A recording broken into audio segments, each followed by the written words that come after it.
Alright, so we are now on session 62, Cold Lands and Hope and Despair. We are currently in the little town of Mucklestones. Let me switch to the map of where you guys left off. And you may need to zoom out to about, I don't know, 50% or so to see the entire map if you want to. Hello? And from where we left off last session, pretty much everybody was still asleep, with the exception of Silith and Toman, which you guys don't even know that they're gone yet, because they left basically at the before dawn. And since both Silith and Toman player characters aren't here yet, well, that works out really good. I am just got here, Brian. Oh, you just now got here. Yeah, my computer Hey, tried to have a that's not stroke good. when it. I actually just got here as well. Sweet. Oh yeah, and look, my connection to the Roll20 server has been interrupted. Yeah, I had that too. Okay. Oh, here we go. It's reloading now. Yeah. Jesus, I don't know what's going on. The computer just did an update, and then Discord and Roll20, and Jesus. I'll give you a minute. I'm Yeah, back I in just now. got- I'm gonna need like 2 minutes here. I'll be right back. Okay. That card's still on the screen. I can't put it in the garbage there. Yeah, I left it there for right now in case someone else wanted to see it when we start off. Gotcha. Since it's basically where we left off from our last session there. Silith has promised, upon his return, after the completion of the saving the world, he will marry, whatever that guy's name's daughter. Which I didn't give you a name yet, but I'll come up with one. So, real quick, while waiting for Corn to come back, for you, Silith, since you now have the staff of Battlecaster, I think, and this new wand, you're going to have to make a decision as to which one you're going to have in your hands when you go into battle. Because you basically can't take the benefits of both of them at the same time. Not like you're dual Actually, wielding. I want to quick double check because I think I might already have 3 items attuned. Yeah, when I looked earlier, all I saw was the staff. There was something else you had that didn't require attunement, and the wand. Unless there was something else I missed. We got Staff the Battlecaster. What is this here? I'm clicking random stuff that's just kind of kicking up. Poison Spray C. I think that's supposed to be the. Yeah, hold on. The Mace of Storms. But that didn't require attunement. It probably did require attunement. I think that one did. And the Belt of Speed. That required attunement as well? I think they all 3 did. So I think I just have the wand. Hey, I gotta go look in the compendium. Magic loot. Provide. Belt of Speed, Silith. Requires attunement. Yep. And the Mace of Storm, Silith, requires attunement. Yep. So the wand is just kind of extra sitting right now. Okay. Right, so just keep that in mind. That if you need to switch I attunement, it takes right? It takes a while to change the attunement over. I think per the DMG, it's like a long rest. I'm probably not going to do that, but it probably will be like at least a couple hours to attune to something. I actually thought it was a full day. I thought you had to de-attune from one and then re-attune to the next one. Nah, I think if I remember right, in DMG it was just a long rest to attune to something. Does that sound right to you, Jason? Short rest, I thought. Yes, sounds right to me. Short rest or long rest? Long rest is what I remember, but it could be short rest. Okay. I'll check it. Wait, well, if you're switching attunements up, because I thought you had to actually like unattune from one item before you could attune to another. Okay, we'll cross that bridge when we come to it. If you ever need to switch, then I'll make a ruling on that, or I'll do some research between now and then. How about you just tell me what the dollar value of that wand is? That depends. That's gonna totally depend. All right, so gang all back. Is Corn back? It's a short rest. Short rest. Okay. Short rest. All right. But short rest isn't really defined by anything. I guess technically it's like an hour or more, right? Yeah. Okay. All right, Corn, you back yet? Okay. Let's go and give him a minute to get back, and then we'll jump back in this. Sounds good. I'm just loading up my new spells. I should have done it earlier, but this week's been killer. Yeah, I'll remember that. Oh, now you're gonna make me jump off the wall? I get it. Okay. Okay.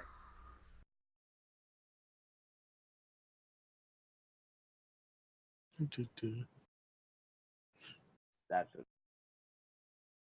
So when Corn comes back, I may have to go off into a private whisper with him for a second, determine what, if anything, Oh based on what happened yeah. last session, he's going to share or keep to himself. Don't forget that other thing. Yep. Yeah.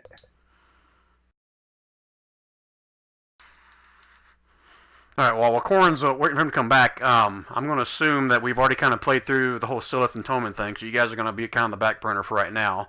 What the rest of you guys are going to do is you wake up on this first morning here in the Goodly Goose. I'd say I don't. Toman's not here. Yeah, But so I'm I would going to say- leave you and Toman out for a second because you guys got up Okay, I first was thing, just- did and I your was just thing. gonna- So Okay. Yeah. Whoops, I didn't mean to cast that. Sylvia wakes up and casts dark vision on herself. Now's It's the too bright. time for dark vision. The sunlight it burns. So if I'm putting the wild magic macro into my spell, I just copy and paste the Star Wild Magic Surge roll, or you just want that to pop up to remind? Oh, I mean like I do in the other ones? Yeah, kind of Yeah. copy and paste the same thing I've gotten in all the other spells there. So it just shows up there automatically. Okay, so copy and paste Sylvia succeeds on all wild magic surge rolls. Got it. I don't think that's quite how it works, but try it. Try You it. knew what I meant. Get away there. Okay. So I Alright, think so that's since it. this is like the first time that I can recall that you guys have actually slept in like normal beds, other than way back when you were on the Swift Sparrow, which that wouldn't even call that normal bed. It's more like swinging cots. How many of you guys would say your character would take advantage of this and try to sleep in, or pretty much wake up when you hear the roosters crowing and the town waking up? Twig got up with the crack of dawn. Okay. What the rest of you? Sylvia probably got up with the roosters crowing. Okay. Throwback. Corn's feeling pretty well rested after being resurrected by his god, so he gets up fresh at dawn. Okay. Dr. P had to urinate 4 times throughout the night, so he's still sleeping. Okay. So we're still waiting for Toman. No, Toman's not going to be here tonight. He's got something going on Okay. with work where it's requirement to miss a session tonight. I missed that email. On that same vein, Twig, what about Buttercup? Oh no, Buttercup didn't get up. What are you talking about? Okay, all right. Just making sure. All right, so all you guys pretty much wake up at the same time. You start hearing the roosters crowing and stuff. And you guys can hear the town starting to wake up, and you can hear the hustle and bustle of certain people getting up and closing doors, shutting windows, and some of the talk and speech coming from the street below as the town is waking up in the morning. You guys wake up, the sun's kind of coming through some of your windows, not right in your face, but just enough to make it feel like a nice brisk morning. Again, it has been kind of a little bit chilly in this area. Not as cold as it was when you're up closer to Ninjas, but still it's a little bit of a chill in the morning. If any of you look out your windows, you can see a little bit of a mist or a slight fog further out down the lower portions of the area around the town. And what would you guys like to do? Sorry, we got a long rest there, right? Or was it short? It was a long rest. Yeah, it's Okay. currently right about dawn. Is there a way to get out of the inn without being seen?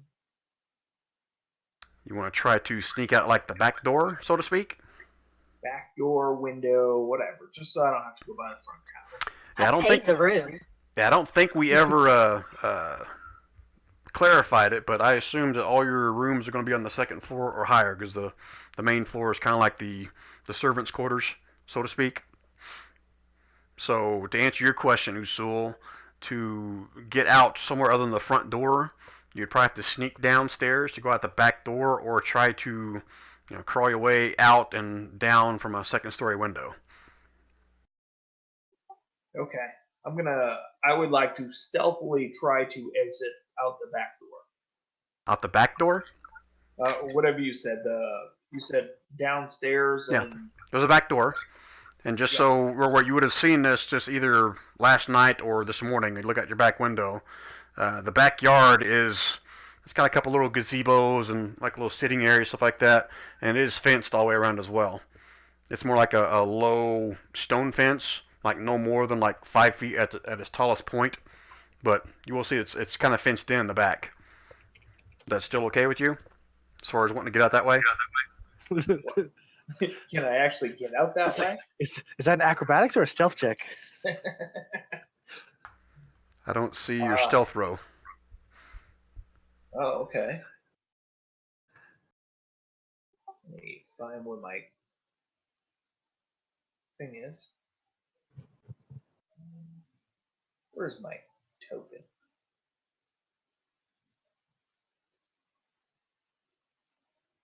Am I just completely missing my token? Oh, the tokens are all to the right side.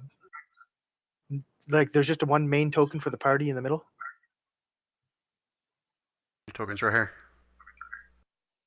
Oop, it would help if I was on the token layer. I didn't go over far enough. Sorry. Yeah. We left all those there because it was assumed the party was traveling together. Correct. Right. No, I was just making sure I clicked on my token so I could roll stealth. Oh, you don't have to click your token for that. You can just you do it on your character sheet. Okay. All right. So Usul, you get up. You're trying to basically keep from waking Quarren, or keep from just trying to stealth your way out the back door without anybody noticing. What's your intention there? Trying to stay unnoticed. Don't want the innkeeper to see me. Okay. So first things first, Quarren. I'm assuming you guys are also all woke up with the rooster crow. So go ahead and give me a perception from you, Quarren, since you roomed with Usul. Okay. I don't notice quiet. I'm meditating on my bed.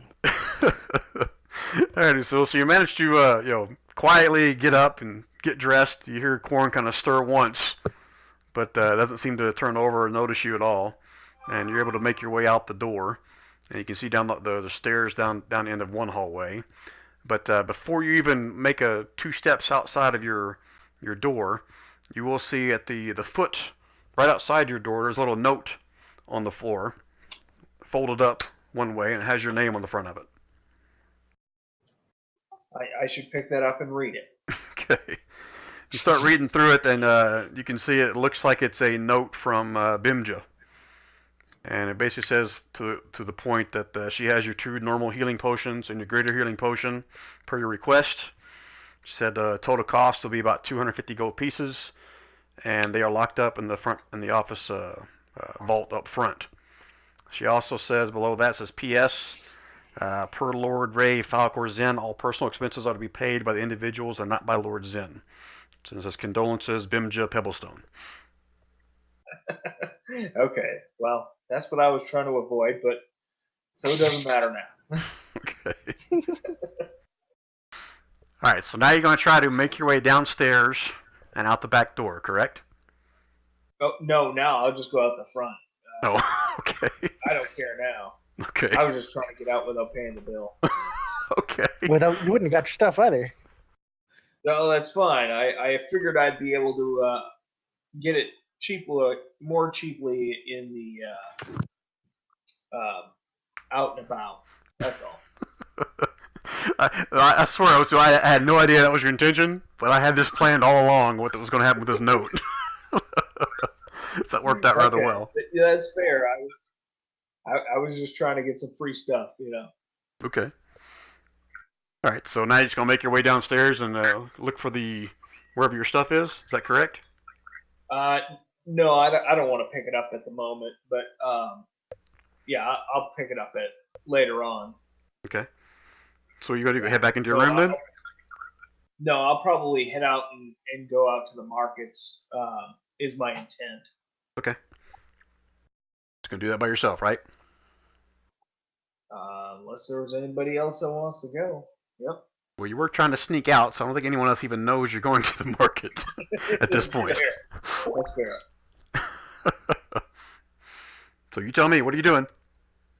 I'm headed out. Okay. All right, so you head out. What's the rest of you guys doing?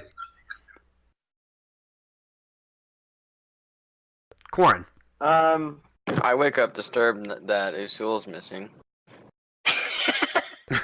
Okay. And I immediately go and track down everybody. Okay, you so go around and kind of wake everybody up, get them out of the I'm rooms. like, guys, Sylvia, like, Syl's gone. I don't know where he went. Silith's not there either. Yeah, Silith and Toman are also missing. Oh. Well, then I go to Sylvia. I'm like, Sylvia, a bunch of people are missing, and Usul's gone. I'm really worried. I'm sure they just went to the market. This seems like a very safe place. Let me just get Daisy up, and then we can go look for them. The market. All right. Well, yeah, that's reasonable. So did you stop at Sylvia, or did you also go and rouse Twig and Dr. P? Oh yeah. I'm like, guys, we have some companions missing, so we are planning on going and looking for them. After breakfast, Yes, most definitely after breakfast. I'm sure they're just at the market. What is everyone saying? The market? Is that something that people do? In town, yes, they tend to go to the market. And while we're there, we might look for some herbs for Dr. Pebblestone. He seems to go to the restroom quite a bit. Well, now that you mentioned breakfast, I am hungry. I guess Usul can wait 5 minutes.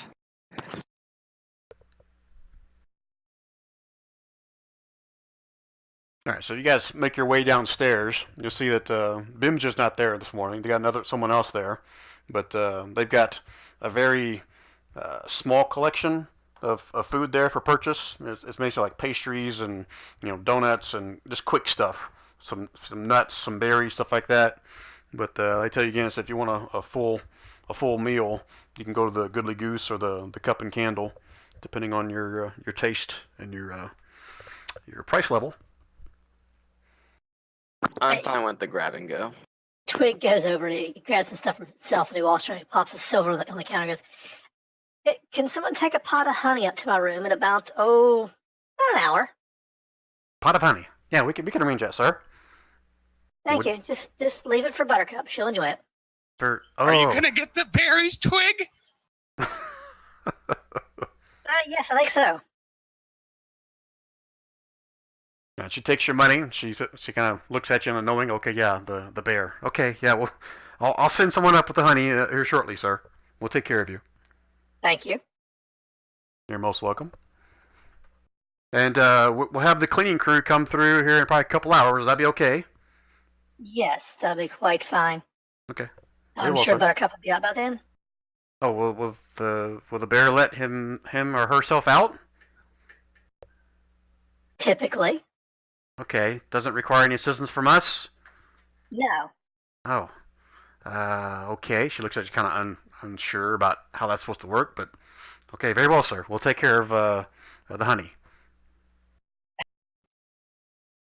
All right. Berries look fresh, Doctor. I'm sorry? Did the berries look fresh, Dr. Pebblestone? Dr. Pebblestone. They look fresh to me. I'll have some berries, Twig. Good. You guys can see, like, next to all the food and stuff, there's like these little jars that have like suggested prices and everything. It's almost like an honor system there, but there are two little boy servants on each side, kind of there to hand out napkins or forks, or whatever else.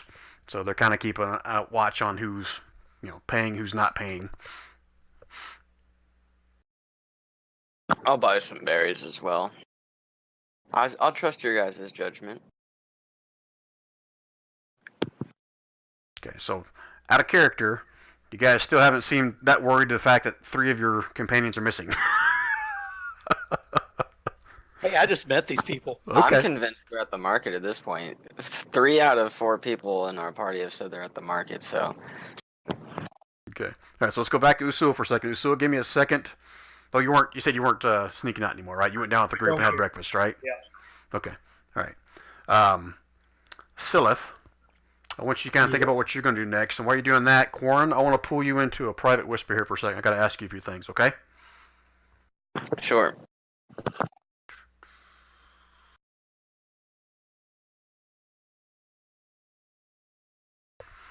All right, so you got my email about your dream you had, correct? Yeah, I did. Okay, so no one else knows what your dream is. I didn't share it with anybody. All it's been, I guess, shared up to this point. Just Usul did notice you kind of wake up with a start in the middle of the night, but he didn't dig or ask you any questions about it. And I don't know if you read the summary from last session or not, but while you guys were having dinner, doing a toast, they noticed the blue veins in your arms as well. And I shared that with you as well, correct? Yeah, I'm pretty sure that was in the same note you sent me. Okay, cool. So just want to make sure you're aware of that, and no one else has really kind of asked you. I think Usul at one point said he was going to talk to you about it again later, but didn't really push the subject, so to speak. Okay. Okay. Any other No worries. questions or issues with that? No, I'm looking for your email just to refresh my memory, but can't find it. Somewhere. Sure, it's right here. Hang on 1 second. I think I've got it open on my other window. So I'll pull it up and read it to you again. Where did I put it? Oop, wrong one. Got too many email messages.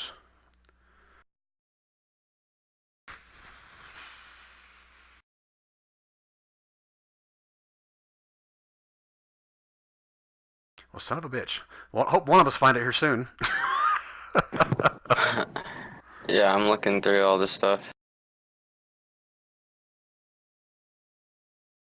Okay, here it is.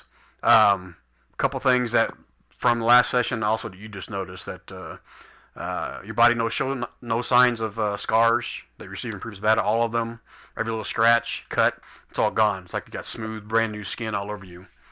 You also notice that the veins in your arms have turned a fluorescent blue. They've actually gradually turned this color throughout the course of the day. And during your rest last night, you had these visions.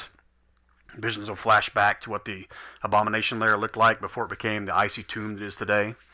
It was a pool of crystal clear water, and within that cavern itself, there were hundreds of these mirrors that were somehow refracted towards the ceiling and on the walls, so that the sun or the moon, some kind of light, was shining into the cavern itself from above. And all along the edge of that pool were these odd-looking trees that you don't really recognize. And now that's why I said out of character. These are the forgotten Eagle trees that Usul's been seeking. And you see tending to these trees, these strange humanoids with greenish skin, no hair, and just slits for noses. And your vision kind of fades into like a center of that clear crystal pool, and that's when you awoke. Okay, cool. Does that make Yeah, sense? I remember you sending that to me. Okay. I just couldn't find it and refresh my memory on it, but thanks. Yeah, I appreciate that. Okay. Let me resend this to you, or are you going to find it later? I can probably scroll through it. I just am having an issue with looking through only your stuff specifically right now. I'm just seeing like everybody's responses. So Yeah, I sent it on Thursday, the 27th. If that helps you find it later. oh yeah, that'll be much easier to find. All right, thanks. Okay. All right. We'll switch back to the regular channel. Okay. And we're back. Oh, they're back. Are we? Well, I'm back. I think We we're are back. Here, right? back. Okay. All right. Cool. All right. So Silith, you've met with your friend there. I think you would have noticed at one point Toman falling behind you, but you may have lost sight of him. Can't remember if we said he was completely hidden from you or not. Yeah. You said something about him stealthing. I don't know what his role was, but he was in a bush somewhere nearby me. Okay. So you did see him in the bush. Okay. Well, you said that, but I don't know if I knew that. You just kind of, because we're kind of doing it open. Right now, I'm going to say my thing that is, did I have enough time to make it back to the the inn before everyone else got up? you woke up right before dawn. I'd say now they all came downstairs. You're already missing at that point, so they were downstairs having breakfast by the time you got back. Okay, so I know I'm gone. So I'm gonna say hold on, where's the little map? There. So I would have, let's say, wandered back. I'm just moving my character back over. Wandered back and like maybe bought like a scone or something. From the inn or just from one of these restaurants? From like just along the walkway back. Imagine maybe there's like a peddler's cart or something. Yeah, just so you're aware, this right here is the cheaper of the little feed houses. This is the Goodly Goose. We had dinner last night, and you can smell pastries coming out of each one of them. So it's just a cheap little grab and go kind of. The cup and candle. Sure, the cup and candle. So, okay. And then I'll just kind of saunter back into the inn. Okay. With like just eating a scone or something. Okay.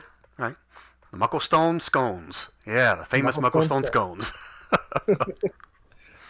Made of real stones. Okay. And hard as rocks. All right, so you guys are all sitting there having your breakfast as you see Silith make his way back in, munching on a scone. See? So- Told you, just went for breakfast. You find, were you with Usul? I need to talk to him about something. Usul is with you guys, isn't he? I was like, Asul was with you guys, wasn't he? I thought he went to the market. Or is he back now? Usul, what did we decide for you? I apologize. I was got caught up with the rest of the group that was downstairs. Okay, that's what I thought. So you didn't leave yet. You're still down there eating breakfast with them as well, correct? Oh, okay, my mistake. So, as we're eating breakfast, I began to mention to Usul that, like, you're a worshiper of Sylvanas as well, right? You're one with nature? Correct. Well, as you know, I've been brought back by her grace, and last night I had these visions that were quite troubling in a way, but they were also beautiful. And I saw the lair of the abomination long ago, and I saw water and a cavern with mirrors, with light coming into this cavern from above. And along this pool of water, there were trees that I could not recognize. I was hoping that you might shed some light on this, perhaps. And with these trees, there are these humanoids with greenish skin and no hair that were tending to them. What did the trees look like? I'll answer for you. Yeah. All right, so I forgot how I want to do explaining this. So give me a straight up. What's a good way to describe how you describe something? What's a ability we can use for that? I want to say straight up charisma. I don't know if that's going to be it or not. Just give me a straight up charisma check to see how well you can describe these trees. No, nature. Nature is probably better. Okay. What? Okay. Based on that, now I want Usul. You give me a insight check. See if you can understand what he's explaining. Okay.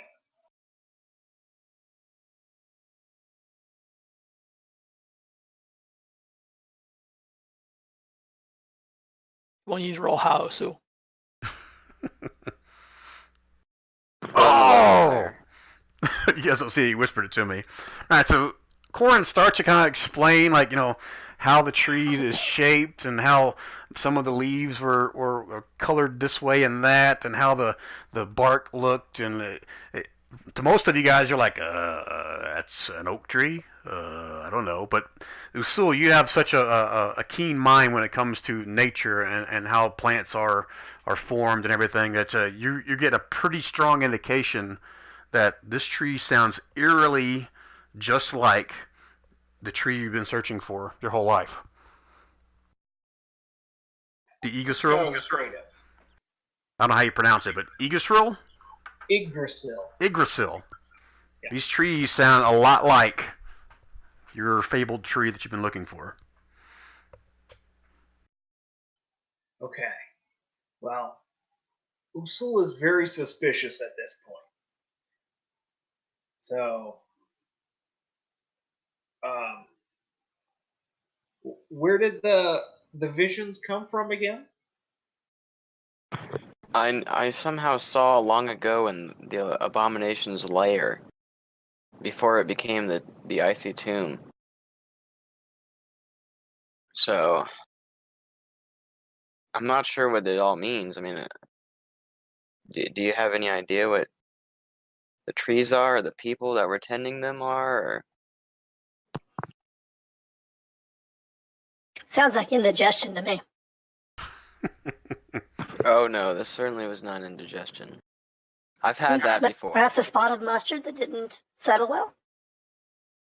No, this was something different. I've yet to experience this until being brought back.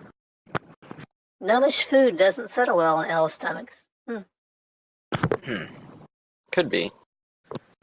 Usul, you have an issue? I wouldn't think too hard on these at the moment. I don't think they really mean anything. Do they give you any sense at all? Do they give you a sense of foreboding, or is it a happy feeling, or do you get any feelings at all from Okay, so I'm gonna answer this one for you, Quorum. So again, during your vision, you didn't feel threatened as you were kind of observing all this. I mean, the humanoids themselves didn't look to be threatening, or again, you didn't recognize what kind of humanoids they were, but they seemed to be like, like a typical plantation. Someone's caring for the trees around there. So yeah, I'll just share. Basically, it felt almost comforting that these creatures were caring for this wonderful area, and it was like a sanctuary almost, what I saw. Well, it sounds like the trees have some good gardeners, so I don't see too much into it. I'm not sure what it would what it means at this point. Do you have any ideas on what it could mean? I mean, no, I don't. The only thing I can think of is perhaps these greenish creatures could be useful to us in some way. Maybe Sylvanas wants us to meet with them. That may be. That may be. That's an interesting take. That would be nice to gain some allies. Have you discussed this with anyone else?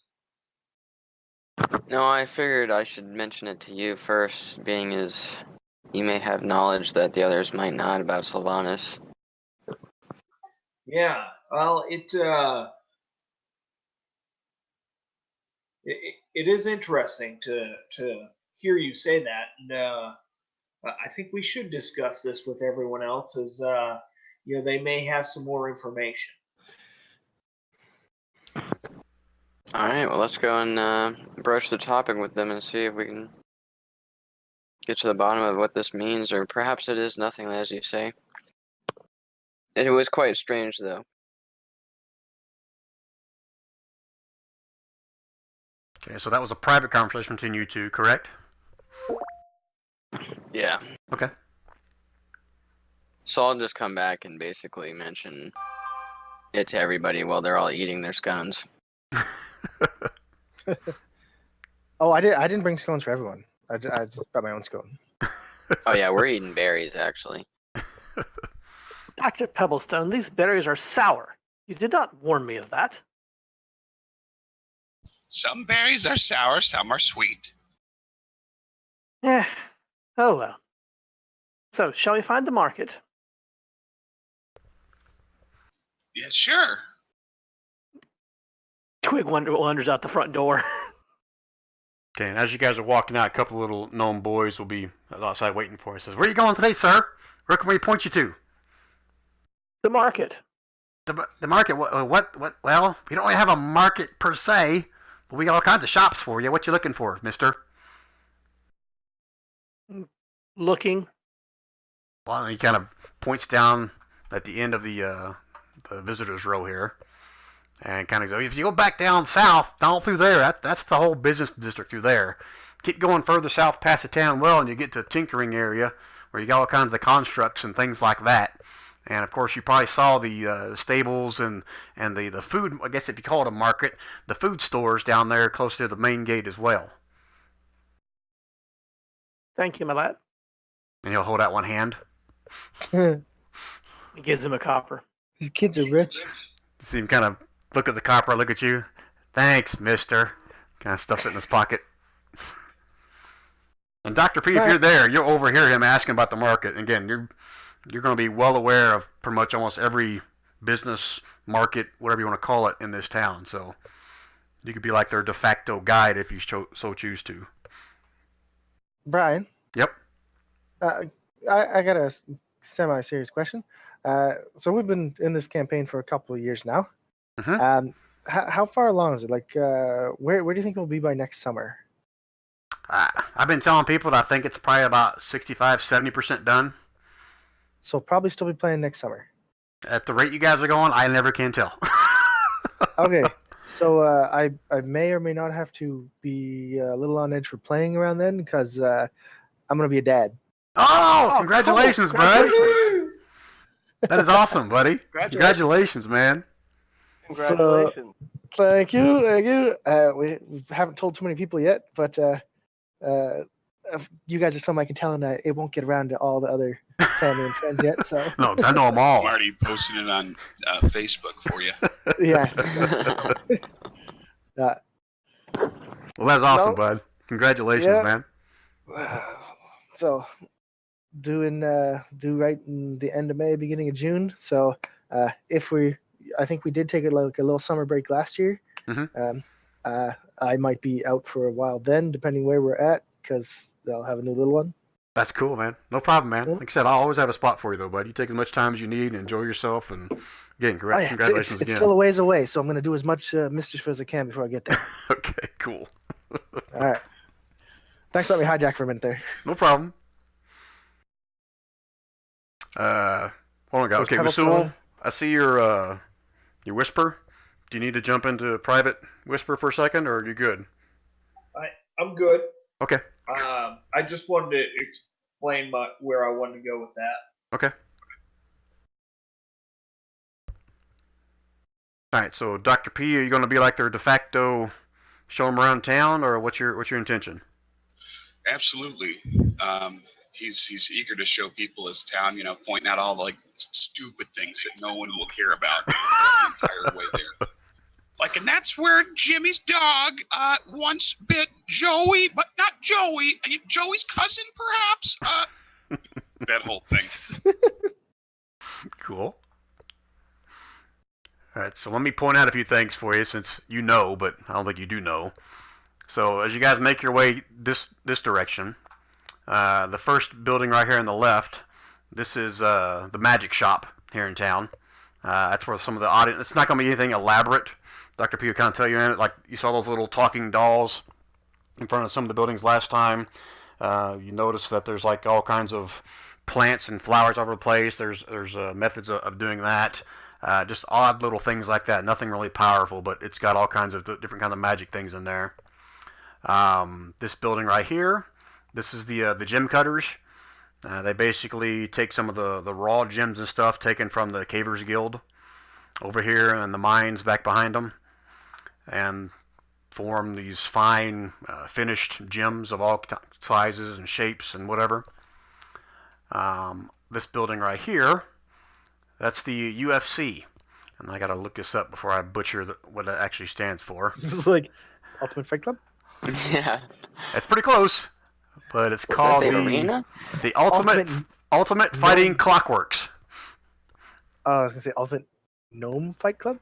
I imagine that Dr. P will spend lots of time explaining about this one, about how they use this as a training grounds for new experiments of the clockworks of the defenders and the guardians and the demolishers, and they'll go through all the different types of constructs that they make it here at the academy within Mucklestones, and So it's Robot Wars. basically. Oh, Yep. who's that? Diddy. Yeah, well, yeah, guys. Sorry, I was a bit delayed. I sent an email. Hopefully, you got it. So I was just did in the same traffic thing. from hell. So let's get Diddy up to speed real quick. So everybody woke up. See We're what eating happened. scones. Silith made his way back, eating a scone. They started having breakfast. Started talking about where they want to go next. Yep. Corn, you did or didn't know? There was a one-on-one conversation with you and Azul first, but then you did share with everybody else. Yeah, I shared it with Vision? everybody else. Okay, so you want to go over again the vision with Diddy, or me to do it? I can do it. Okay. Basically, I share with Usul and then everybody else later that I had seen during the night this vision of like this. Well, I had somehow known that it was the Abomination's lair, like way in the past before it became the Icy Tomb, and I saw it with this really clear water pool, and it was surrounded by these reflecting mirrors, and in between these mirrors there was this light coming down from the sky, like above somewhere, and I saw these trees on the outer edge of this pool that were being tended by these greenish skinned creatures, So I shared that with Usul, who found out that these trees are.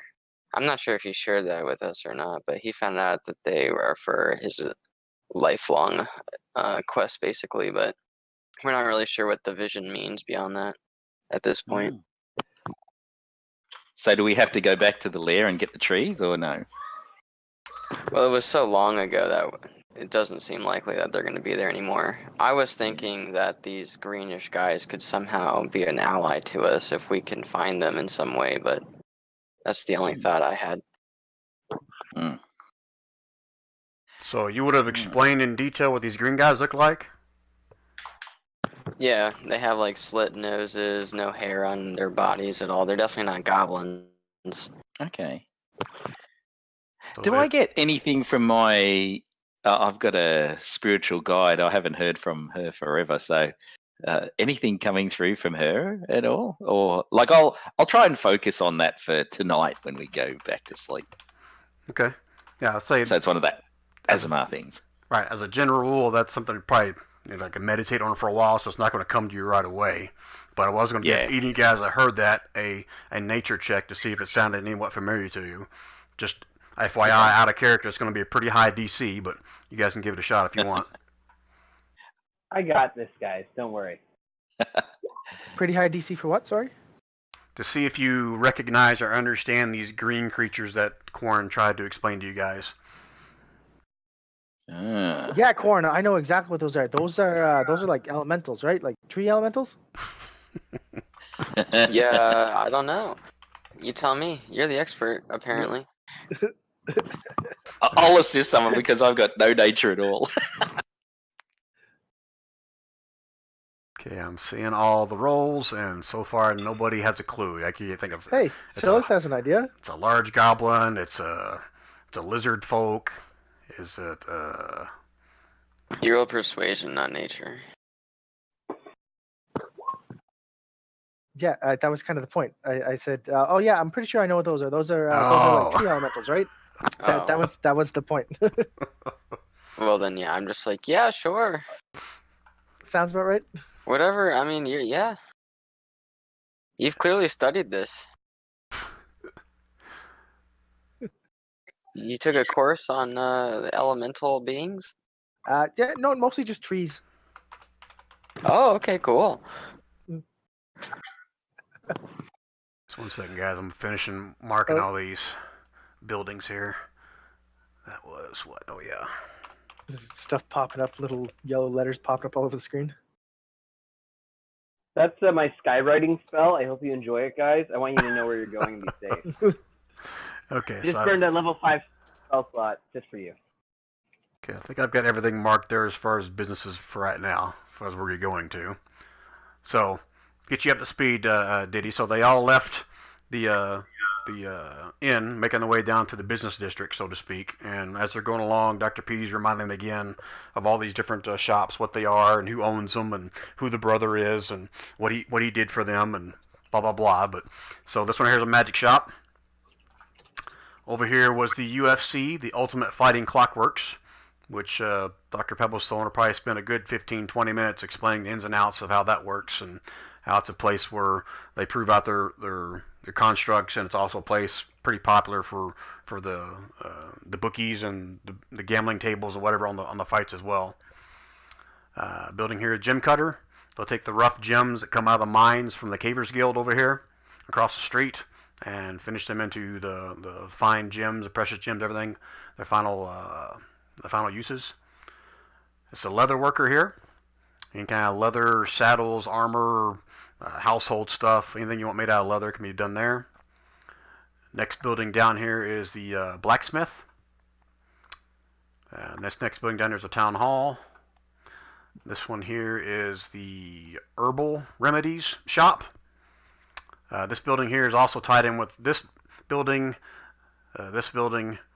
and this one back here. It's all part of the Cavers Guild, where this is more like the meeting hall and the ale house, whereas this is more like the more official meeting and supplies and guild hall for more official businesses. This building right here. Okay, and you guys have already been to the Squeaky Tinker. Went there last night. And if you guys go further than that, I'll explain further. So out of those, what catches your fancy there? Those seeking the market. Magic shop for Usul. Yeah, I think I'm gonna check out the magic shop. Okay. Yeah, I'll go to the magic shop. All right. So heading to the magic shop. All right, you guys Going to the walk up magic the shop. front steps. It's got a big old front porch on front of it with just a few chairs and stuff and little knickknacks on there. But first thing you notice when you walk up, posted to each of the posts by the stairs going up, are two more of these little dolls like you guys saw in front of the inn as well. And as you guys approach, both of them say in unison, "Welcome to Vex and Jet's Magic Shop. Come in, have a look." And they say that These over are and over really again. starting to give me the creeps. So did we find out who the green guys are? You look at all your rolls again. I didn't see anything before. Scylla said he's pretty sure they're tree elementals. Ah, well, I'll just assist the best person who can make nature because I have a -1. So I say green looks, I don't know, sort of from the sky. Must be from angels. But yeah, you guys can have an assistance. I'm not gonna Well, we allow all an have assistance 0. on something like this. We're trying to recall something from your memory. Oh, from a okay, I'll just roll it then. Here you go. So Right. natural 20. Here we go. Drum roll. I haven't got a chance. All right. Gotta find my I character. suppose I should actually roll it then. I guess sure. Hey. No, none of you guys. Oh, It sounds you're actually good at unfamiliar to nature. all of you except for Scylla. So that's the only one that seems to have an idea what they are. Hey, and I did tell everyone I knew what they was. And there's my nature check. It's a big one, is it? It's a 3. Oh, 3, even better. Nature. Yeah, that's it. That's what the gods made. All right, so nobody really has a clue except for Scylla. He's the only one that seems to think it's some kind of nature elemental. All right. Right. You want to whisper me? Like, do I actually know? Like, character knowledge wise? Based on your roll, no, you don't really know. Oh damn. Okay. Hey, it's totally a tree elemental, guys. You've just got the I'm wedding not- jitters, that's all. Nobody knows about that. Shh. Mm-mm. No, I'm gonna be like, we're all traveling together, right? I'm gonna look at Twig and be like, actually, Twig, you might be related. I think one of them might be named Branch. Oh. Twig just gives him a nasty look. All right, guys. So where are we going next? We've We're on got. the magic shop, right?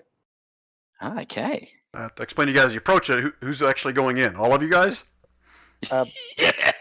Still is about to enact an episode of Pawn Stars, so yeah. Okay.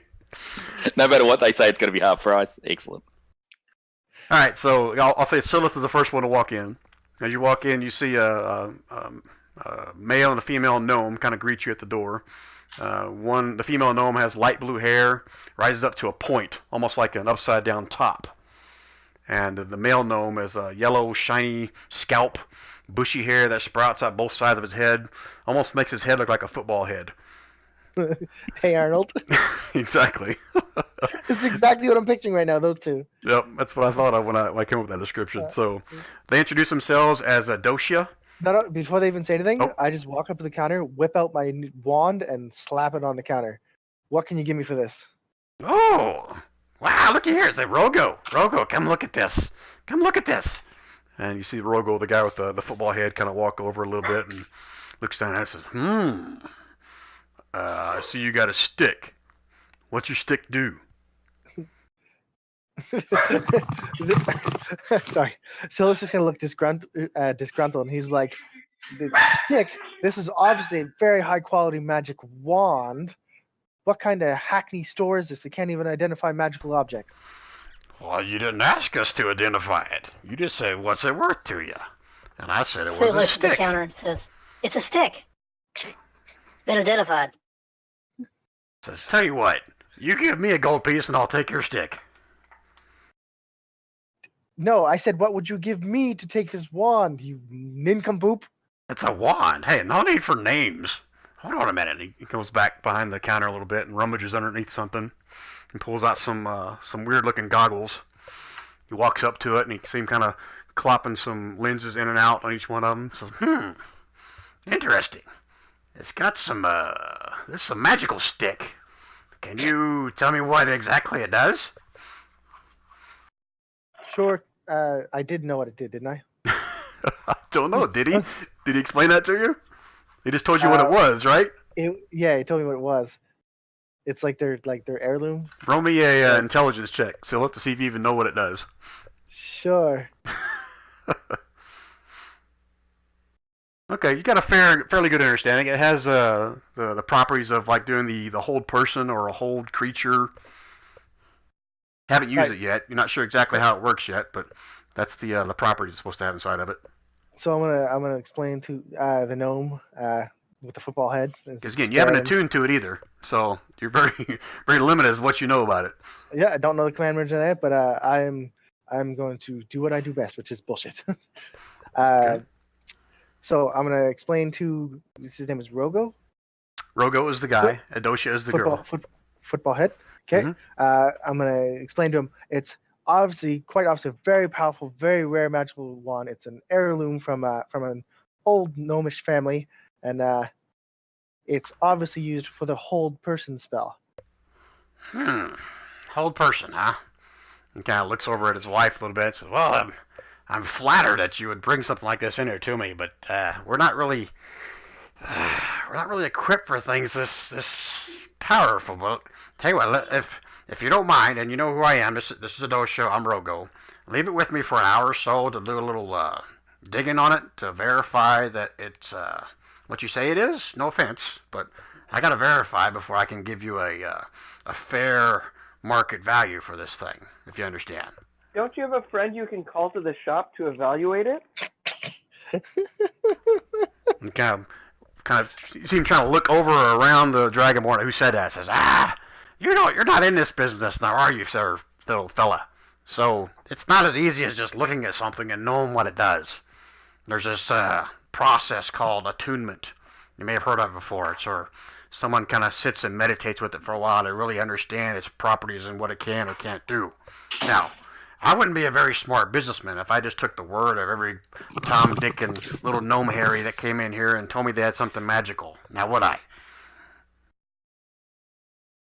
So it's gonna be like, well, I guess I can agree with that, but I can't just leave such a magical, powerful artifact with some gnome I barely know in a pawn shop in the middle of Gnomish City. I get it. I get that all the time. I completely understand. But I got a business to run.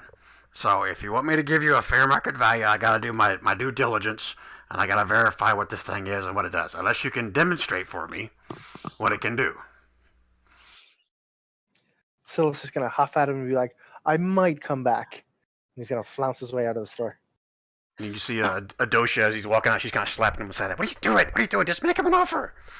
It's like, woman, don't touch me. And he goes back behind the counter again. What about the rest of you? Are you guys interested in we got all kinds of stuff here. What do you need? You need a candle of the deep? You want an orb of time? You want one of these pots of awakening? That's what everybody wants one of those, right? Come on in. Don't be so don't be upset that I couldn't buy your friend's magic thing. I'll go in. Who else said something? I heard Diddy. Yeah, I'll go in, but I'll just look at everybody else. Yeah, Window shopping. I'm in there definitely. Okay, so both of them will be kind of going off in two different groups since there's so many of you in here. And they'll both be asking, okay, what kind of thing you looking for? Or maybe just kind of give you a rundown of what we got here this week. Oh, I'm sort of after a better greatsword. I've got a greatsword and a magic greatsword and a magic pike, and I wanted to see if I could sell those and get an even better greatsword. Okay, as you look around the shop, one of the first things you notice is that there are very few, if any, kind of weapons or armor. You see like there's a shield over here. You can see like there's some kind of a. Actually, I'm not sure if it's a armor or if it's like a decorative piece, but you see like a a set of, you're not sure if it's ring mail or splint mail or something up on the wall, but it's almost like it's giving off fog or smoke up, kind of up above behind the main counter there. You can see a couple little sticks, staffs, but you're not sure if they're magical, if they're weapons or whatnot, but it's more little odds and ends kind of stuff. But if you're going to ask her about the weapon, she'll look back at Drogo a little bit and says, oh, I can give you an offer now, and you're probably not going to like it. Or we can go the route of Drogo, and you leave it with me for a little bit, and we'll be able to give you a better deal, possibly. Oh, I see. How long does it take to? I can give you a demonstration of what they do, and I could just tell you. But this pike here is enchanted to the 1st degree. That's it. And the greatsword's the same. So it's just silvered though. So just plain old enchanted weapons, right? Mhm. Okay. And how would you prove to me that it's enchanted? We could summon something that only can be hurt by a magical item. Holy shit! Don't summon anything, Jet. Hey, I'm not asking for that. We don't need any trouble in here. Alternatively, if you can detect magic, you'd be able to see the alteration in it if you'd like. All right, so now you got me nervous. So it's enchanted. So will it accidentally summon something? Nah, it doesn't do anything like that. They're just plain old. They don't attune themselves to the wearer at all. They just are weapons that just make it a bit easier to hit. All right. Let me converse with my my partner, and she kind of said, "Would you mind setting the weapons up here so we can take a close look at them?" Yeah, I'll leave them so she can have a look. Okay. Now I gotta find my page where I can actually give you an offer here. So hold on one second. What are the rest of you guys doing while they're inspecting these two items from Diddy? I'm looking around the shop. He's looking around the shop too. Yeah, same here. Wait my turn to talk to them as well. Okay. Dr. P's just kind of sticking with the group for right now. He keeps glancing over at the Tinkerer's College, kind of where that's at. I know it's way around the corner, but he's hoping nobody notices him while he's here. Okay, let me do this while I'm looking this up. I'm going to paste in chat. Make sure I'm not pasting I'm not supposed to. Everything that you guys see in here.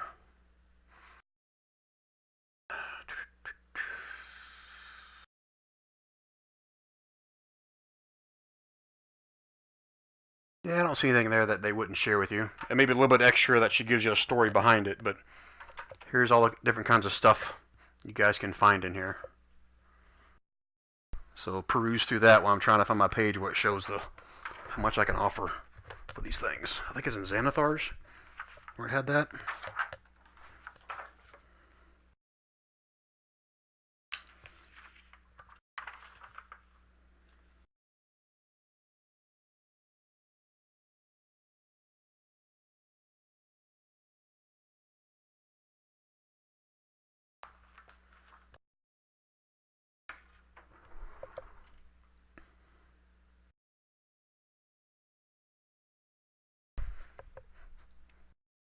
Okay, just so we're clear, Diddy, both those items are uncommon, correct?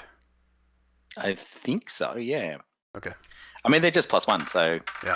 Except a silvered greatsword, I think it costs a little bit extra just to silver it. So. I'll do my best to put on the charm. Okay. Are you doing that while they're reviewing it? Yeah. I'll do the best I can, but I'll be very honest about what everything is. Okay, so explain to me how you're trying to, I guess, butter them up for a better price. More that they've been in part of the destruction of an ancient abomination. It's more the fame of the weapon rather than the quality of the weapon. Okay. You know. All right. Give me a persuasion check. That's my thing. I think I get advantage on this as well because I've got that charisma thing. But there you go. Oh shit! Holy crap! All right. So those rolls I did are now going to be at disadvantage instead of advantage. All right. So while they're looking this over, any of you guys have questions about some of the things you're seeing or they may have explained to you that I put in chat? Just getting through the list right now. Okay. So I will hear Twig in a is second. interested in the cloak of many fashions. Cloak of Many Fashions. That's all. This is everything out of. Shit, what book did I get this out? I think it was Xanathar's? Yeah. So one second, gotta find that page. I thought I put that in my notes, but evidently I didn't. Oh yeah, I did. Page 136. Brian, it looks like Xanthars? 136. Alright, so for So those of you you said that don't have that, 136 in Xanthars? yeah, Yeah. Xanathar's. And Twig was asking about the cloak of what? Many fashions. Okay, yeah, I should explain this cloak. You can use it to change your style, color, apparent quality of the garment. It says the cloak's weight will never change, regardless of its appearance. A cloak can't be anything but a cloak. Although it can duplicate the appearance of other magic cloaks, it doesn't gain their magical properties. How much? It's like just straight up, how much? She said, "I'll be 60 gold pieces." I'll give you 50. 50? Well, give me a persuasion.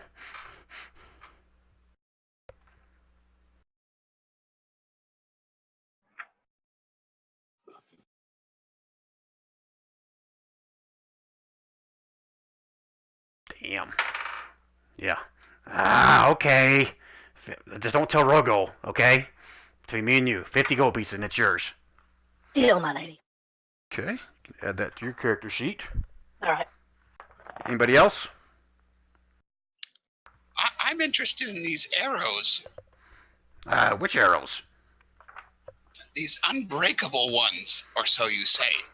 Unbreakable. Yes. That's I've used those by some of the elves on the outside here. They come in and buy these things up all the time. You'd think elves wouldn't be that worried about arrow breaking, but evidently they are. Would you give me a discount if I say bought 5 of them? Where are the arrows of? They call it something else? I don't see arrows. Unbreakable arrows. 139, Brian. Okay. Sorry guys, I'm jumping around different pages. Alright, straight up price for you today. 20 gold pieces for a lot of 6. Deal. Alright, so he hands them up, packages them up, wraps them up in a little bow, hands them off to you. Anybody else? I'm curious about Heward's handy spice pouch. Say the name again. Heward's handy spice pouch. Yeah. Do you have the description, or let me read it to you? I've got the description. Okay. You're just looking for a price. For you, that's a very very handy thing. Comes into play for a lot of the cooks out there and everything. And I can tell you this is a very hot item right now. I've only got one left, so I'll sell it to you for 60 gold pieces. All right, sold. Sweet. Man, this is turning out a good day, Rogo. Rogo goes, yeah. Let me keep looking at this sword over here. We'll see how good of a day it's going to be. Anybody else? Sorry, Oh, so they're on. I'm just having a look. So they're on page in Xanthars, are they? Yeah, What does 136. the Orb of Time do? The Orb of Time. Yeah, that looks interesting. While holding this orb, you can use an action to determine whether it is morning, afternoon, evening, or nighttime outside. This property functions only on the material plane. Hmm. Ooh.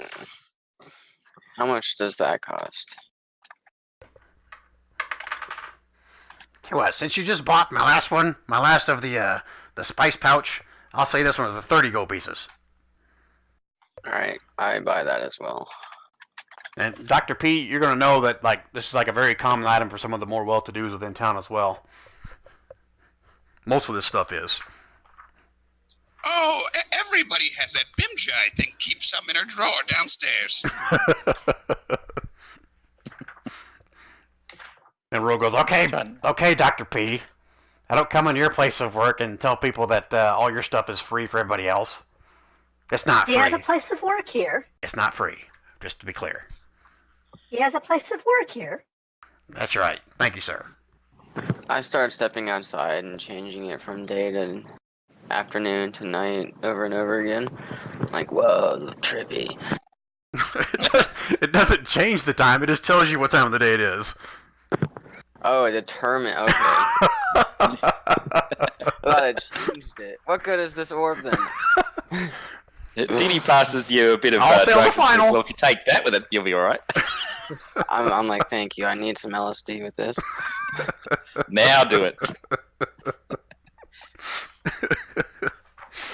All right, Diddy. So he looks over your +1 great sword and your +1, was it pike? You said. Yeah. Okay. And he's willing to offer you 300 for the pike and 400 for the great sword. Excellent. All right. It's good. I'll say I couldn't sell them unless I had something that could replace them, but it's good. So 3 and 4. If I do find a really good great sword, I'll come back and sell them to you. So I'm confused. Are you selling them to me or not? Oh, well, I remember I said if you had a better greatsword, I would buy it off you and sort of like swap it. Yeah. Do you have one? He looks behind him, looks around his room, says, I can sell you a pole of angling. I got a pole of collapsing. I got, how about this smoking armor up there? Isn't that freaking cool? Look at that. He kind of That points is up. very cool. It is cool. but I'll give I you won't this be able to motor. hit anything with it, so I'll have to come back. But thank you very much for the time. If I need to sell the weapons, I will. But I'll have a look at this veteran's cane as well. Let's have a look. You walk the cane, bonus speed command. It transforms it into an ordinary longsword. Oh, okay. No, I'll say, but thank you. All right, man. Just change your mind. We're always in I will. business. And if you want a better No deal, problem. like I said, just leave it with me for a little bit longer. Maybe I can sweeten the pot. That's fine. Okay. Anybody Are you else? selling consignment? Consignment? Like you got something you want me to sell for you? Well, not necessarily with me right now, but I might have materials later. Well, we can work out a deal. Roughly 20% of the sell price. We can discuss it when that time comes, but that sounds reasonable. Okay. Obviously, depending on the price or what the object is, that could fluctuate. Plus or minus either way. But that's general what I could charge for a That consignment sounds type of sell. reasonable. That sounds reasonable. All right. Very well. How about one of these talking dolls? And as he says that, all the dolls in the shop go, how about one of these talking dolls? How about one of these talking dolls? How about one of these talking dolls? At that, Twig turns on and leaves. All right, y'all come back now. You hear? How much is it? I'll say, how much is a talking doll? Shit. It's like, for you? Well, if you would have sold me your stuff, I'll probably get a better deal, but these things sell like hotcakes. I gotta tell you, if I sell this to you now, you could probably turn around and make at least a 50% profit on it. So for you, buddy, Okay. 60 gold pieces for one. Okay. Because I was thinking it won't last long. I was going to send it into a cave with a whole bunch of monsters. It's like dinner time. All right. 60, huh? I'll try and persuade him, to do a little bit of a better deal as best I can. Okay. I'll have a chat to him, tell him, I'm using it for the betterment. It won't last terribly long, unfortunately, because I'll stick it in a cave with a bunch of monsters. Okay, so as you... But at least it will go out with style. I was explaining, he's kind of shaking and nodding his head. Yeah, you're right. This thing wouldn't do shit against the monster, but that's not what they're made for. Most of them just put them on the doors and kind of set them up like little, welcoming people. But I see your point. Your point is 100% correct. I agree with you 100%. So tell you what, I'll knock it down to 40 gold pieces. What do you say? All right, sounds good. I'll take it. All right, very good. Now tell your friends that you bought it. Tell your friends that you bought it for 60. Yeah. I will. And I'll just need the instruction manual. Instruction man. Oh, here. Adosha, come here. She'll kind of walk you through the product. It's real simple. And she walks over to you. Okay, so here's what you do. You sit the little doll down on your lap, on the table, whatever you want, and you say this 3 times. Whatever phrase you want to see, it's up to a phrase of. Hold on, I gotta look it up. She knows this, but I don't. I gotta look it up on here. It's in the book. Oh, it's in the book. Okay, I'll. It's like So certain. talking dolls. It's limited to the number of words, I think. Isn't it in there? Or did I make that one up? Yeah, there it is. Talking doll. Spend a short rest telling it to say up to 6 phrases, none of which can Yep. be more than 6 words long. And Okay. set a condition in which where the doll speaks each phrase. You can also replace old phrases with new ones. Whatever the condition, it must occur within 5 feet of the doll to make it speak. Okay. All right. I'll find a little warrior doll and a little magic using doll. That'll do. Or a cleric doll. And Then I'll- Is this gonna be a dragonborn cleric? she goes around some of the dolls. I don't want to have a cleric, but hold on, give me a minute. And she goes back and she's like taking some pieces of cloth material, and she's kind of sewing some stuff real quick. And she takes a little piece of leather. It's cut in a round piece, like it's almost like maybe it's a decorative thing for a shirt, and she straps it to its arm. She says, "There you go, a cleric. Just don't have, he doesn't have a Perfect. sword yet, but maybe you can get him a little sword." Yeah, no, perfect. I'll just take that. Thank you. So you bought 2 of them? Just bought the one. Okay. I'll just So yeah. 40 gold pieces. Yep, done. All right, who's next? Who else wants one? Do you have any potions? No, you probably have to go try the fella down the street. The herbal dude. Likes to call himself. He's got some of that stuff the kids all crazy about. We don't carry that stuff here. Sorry. Oh, do you have? I mean, these all seem like rather, good items for this town. Do you have anything from any adventures that might have come through? Like my friend over here, looking to sell, something a bit more suited to an adventurer's life.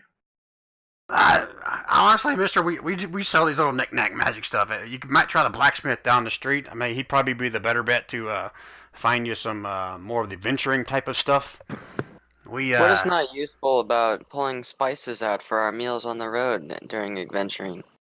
It's the most important thing ever, having a tasty meal. Spoken like a true connoisseur right there. I have a chef. Ooh, And chef. how much for Urwitz's eye? Is that what it is? Which one is it? Urzat's eye. That's Does oh yeah, I got a few of those left. Tell you what, I'll say that one for 40 gold pieces.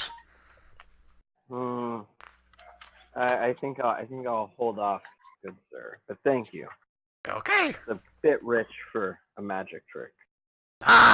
Magic tricks. The lady with the magic trick. I tell you what, that's one hot catch. I gotta tell you. With that, I do like my dancing lights can't trip. Like, Ooh, wow, pretty good.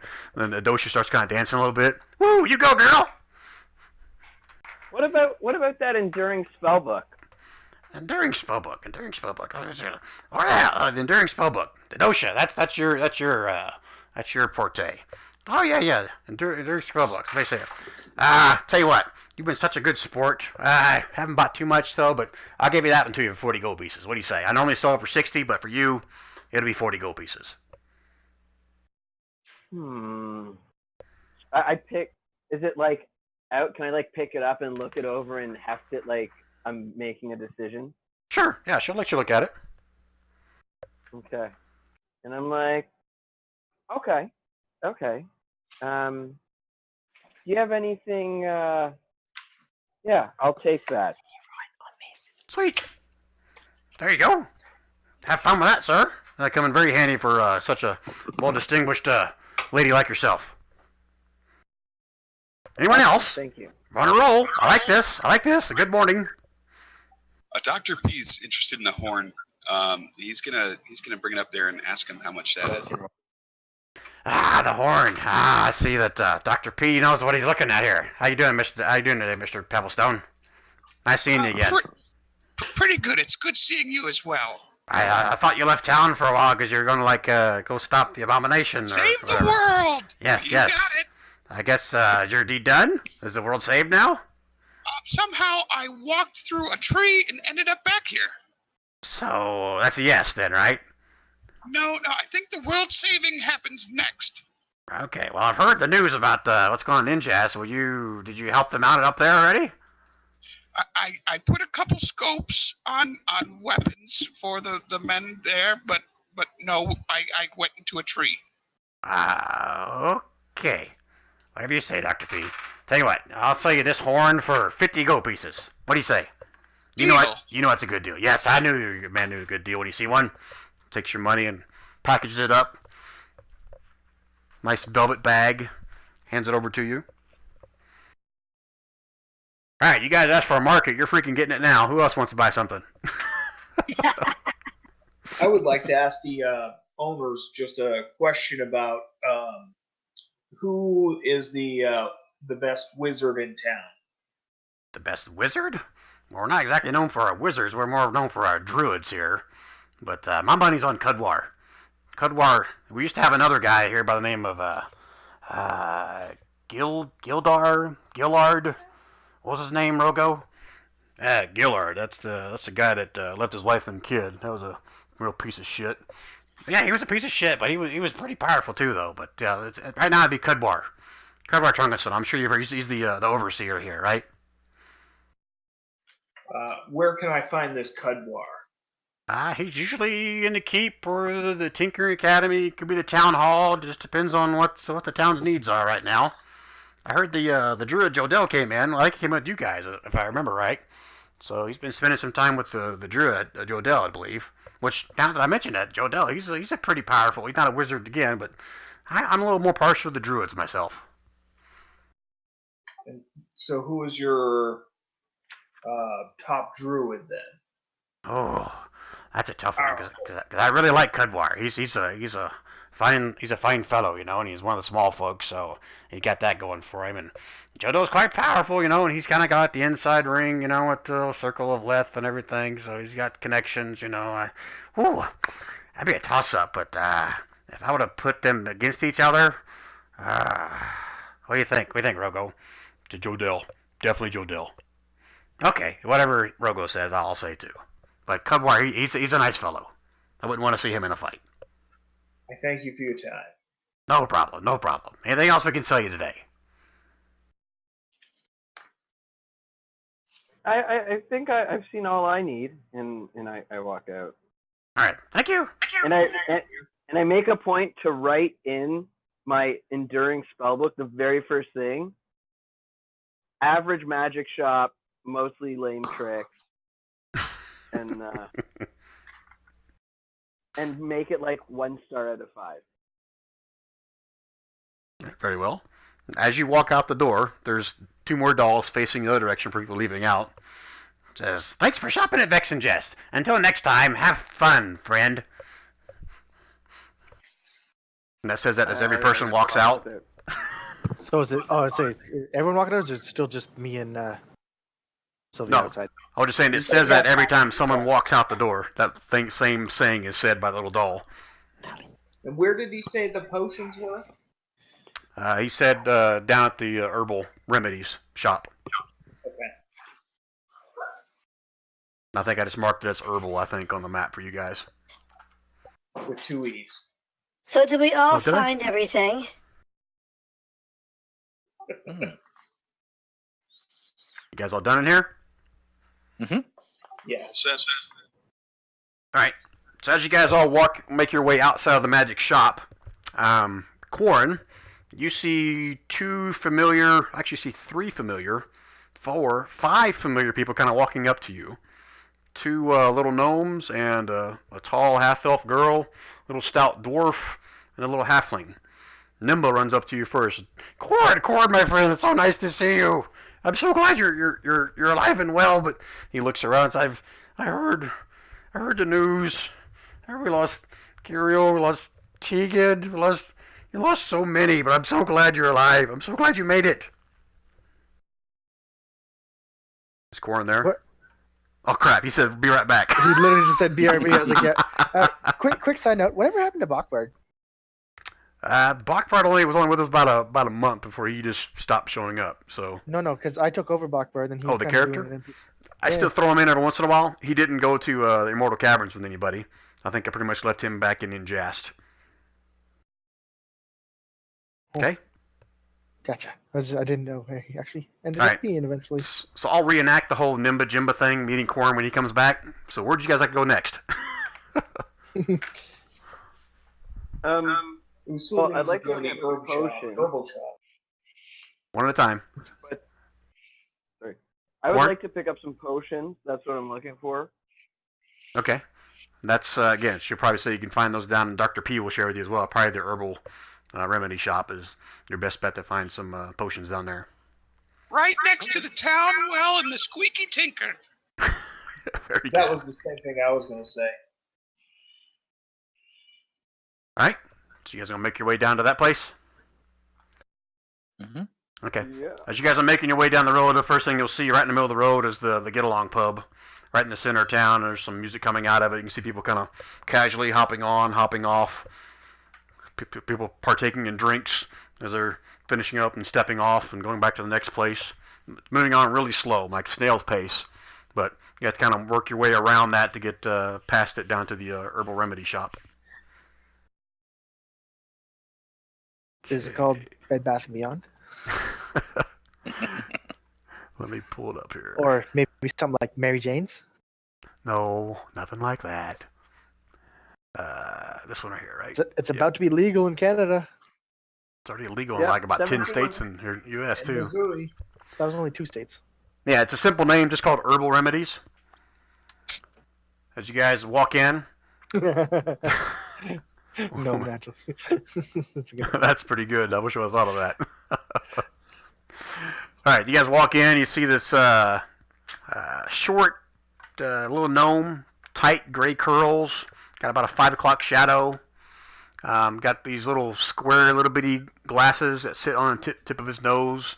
You see he's kind of tending to some kind of a plant right next to his counter. He looks up at you guys and says, welcome to the Herbal Remedies. What can I help you guys with today? You guys look around all the shelves. You can see there's all kinds of jars and salves and oils and juices and plants. You can see kind of out in the back side of behind the counter some more plants that are in pots.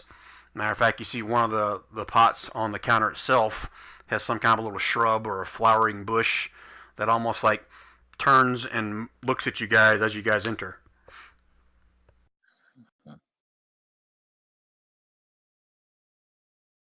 Oh, you guys came in, I'm assuming? Yeah. Yeah. Okay. First place you guys have entered that wasn't a doll on the front. Well, I ask if he has any kind of healing potions or anything like that for Yeah. the travel. Well, yeah, we got plenty of. I got some healing juices. I got some basic healing remedies. If that's what you like to partake in, we have other stuff as well. Just let me know what you're in the market for, and I'm sure I can cook something up if I don't have it. Yes, I am very interested in something along the lines of a healing potion, perhaps a bit stronger than a normal one, though. Yeah, they'd be great. Here at the Herbal Remedies, we make not quite the run-of-the-mill healing potions as you might see in other places, but they're still as potent, I must tell you. And he kind of pulls out these 2 different sized vials.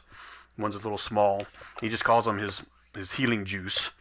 So this one here is pretty comparable to your standard run-of-the-mill healing potion, and this little bit bulkier size here is for the more robust healing, if you know what I mean. Out of character, it's a regular healing potion and a greater. Just a quick thing on there, Brian. I think I mentioned this last time. I don't have any gold listed on my character. Oh, you got robbed. You poor. I was like, did I get robbed sometime when I was away? Or? No, I never did anything with your character as far as gold is concerned on it.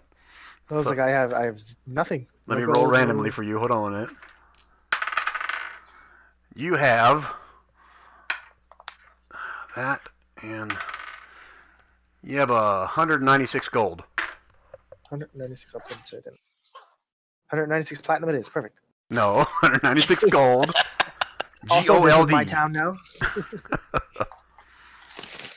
Well, I ask him how much for one of those robust ones. Robust ones, yeah. Those are the big sellers here. 150 gold. Whoa. Hmm. I'll sort of come in and help him, and I'll say, "Well, good sir, if we bought more than one, so I'll try and persuade this guy to do maybe 3 for a better deal." So you want to buy 3 of them, and you're hoping for a Yeah. discount. Is that what I'm hearing? You're hearing right, sir. Okay, I wouldn't exactly call 3 of them buying in bulk, but I'm willing to listen to your offer. So you said 150, was it, for For each one? yes. So if we bought 3, how about could we do 300 for 3? 300 for 3. I tell you, good sir, that's like normal price for the run-of-the-mill ones. These are superior. Look at this. Look at this pouch. It's much smaller than the average grading healing potion. You can have this in a small pouch Sure. on your belt. You can have it in a small Yep. pocket in your shirt. These come with other advantages rather than just healing on them. So no, I cannot sell you for 100 gold pieces apiece. All right. I feel like this hippie gnome's gonna tell us we can like hide it in our armpits or nature's pocket. You put it under your tongue and slow release. You can hide your I'll weed say- in it. He says, but you have to be a surfer dude to get all of the benefits. I'll allow the druid. I'll say, buddy, what do you reckon? Usul, do you reckon? It's Usul who's trying to purchase the potions. It's Corin. Corin, I'll say. So Corin, if you want, I've got an ability to sort of, what do you think's a fair price? I don't know. Like maybe he'll settle for 120 then, but I was hoping to pay 100. Okay, Well, so I'll say, I think how about 120? why don't we offer to buy 5? See if that helps. Discount price. Oh, ooh, okay. I don't have enough for 5, but all right. Everybody, wait, hold on. Who's potions? I mean, these will be pretty good. So, how many of us are there in the party? We got 1, 2, 3. So, actually, I'll try and get 1 for everyone. So a full party of you guys would be 8, 7. not including your companions. Yeah. Yeah, let's go for 8. So you want And I 8 of already them. I mean, I can only vouch for 2. Straight up telling you, I can only vouch for 2. No, I'll get us 1 each, and I'll go for 8, and then we can just sort of. So I'll still try for maybe 110 per potion. 110 per potion for 8, huh? Yeah, and I'll do. Do you want me to persuade? Best I can. Your persuasion.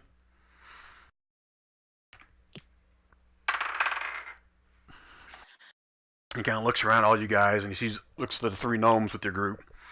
So since you got 3 of your friends here with you, and I see, Dr. P, nice to see you back in town. Went out and saved the world already, did you? Working on it. Working on it, yeah, that's good to hear, dude. All right, you got a deal, mister.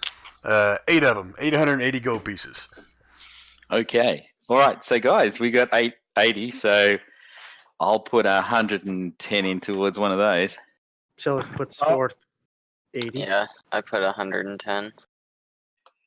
Sorry, how much is Silas putting in? 80. Well, I'll buy 2 of the potions. They're 110 Oh, each. gosh. I'm gonna cover for the rest of Silith. Dr. P's a little strapped for cash at the moment. I'll But cover for Dr. P too, because you've Oh, been leading sorry, us around. that would pretty I much mathed a exhaust little him. wrong. I was reading them at the 120 each, and I was like, wait a second. So you got them for 110 each. Yeah, I was still reading at the 120, so I was like, oh, I'm just looks like one's free at that price if you're only paying 880. So it looked like we were getting a freebie to me, Oh, and I Well, was it's- like, oh, I'll put something forward. But okay, never mind. I'll put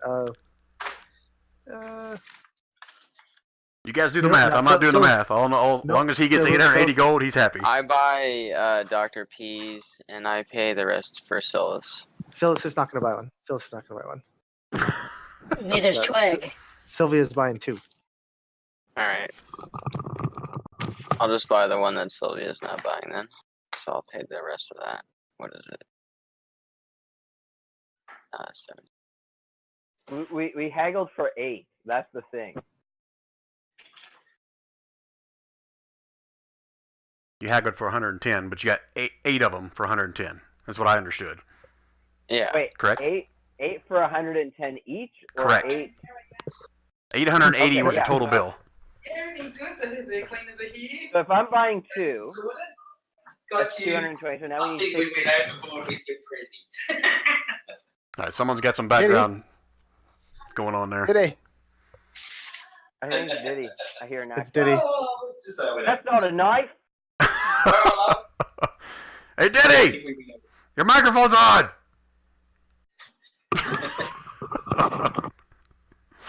All right. Hey Ryan, did I ever figure out what this blue ring of Yes, I know. unidentifiedness does? If it's still marked as I moved it unidentified, for- then no.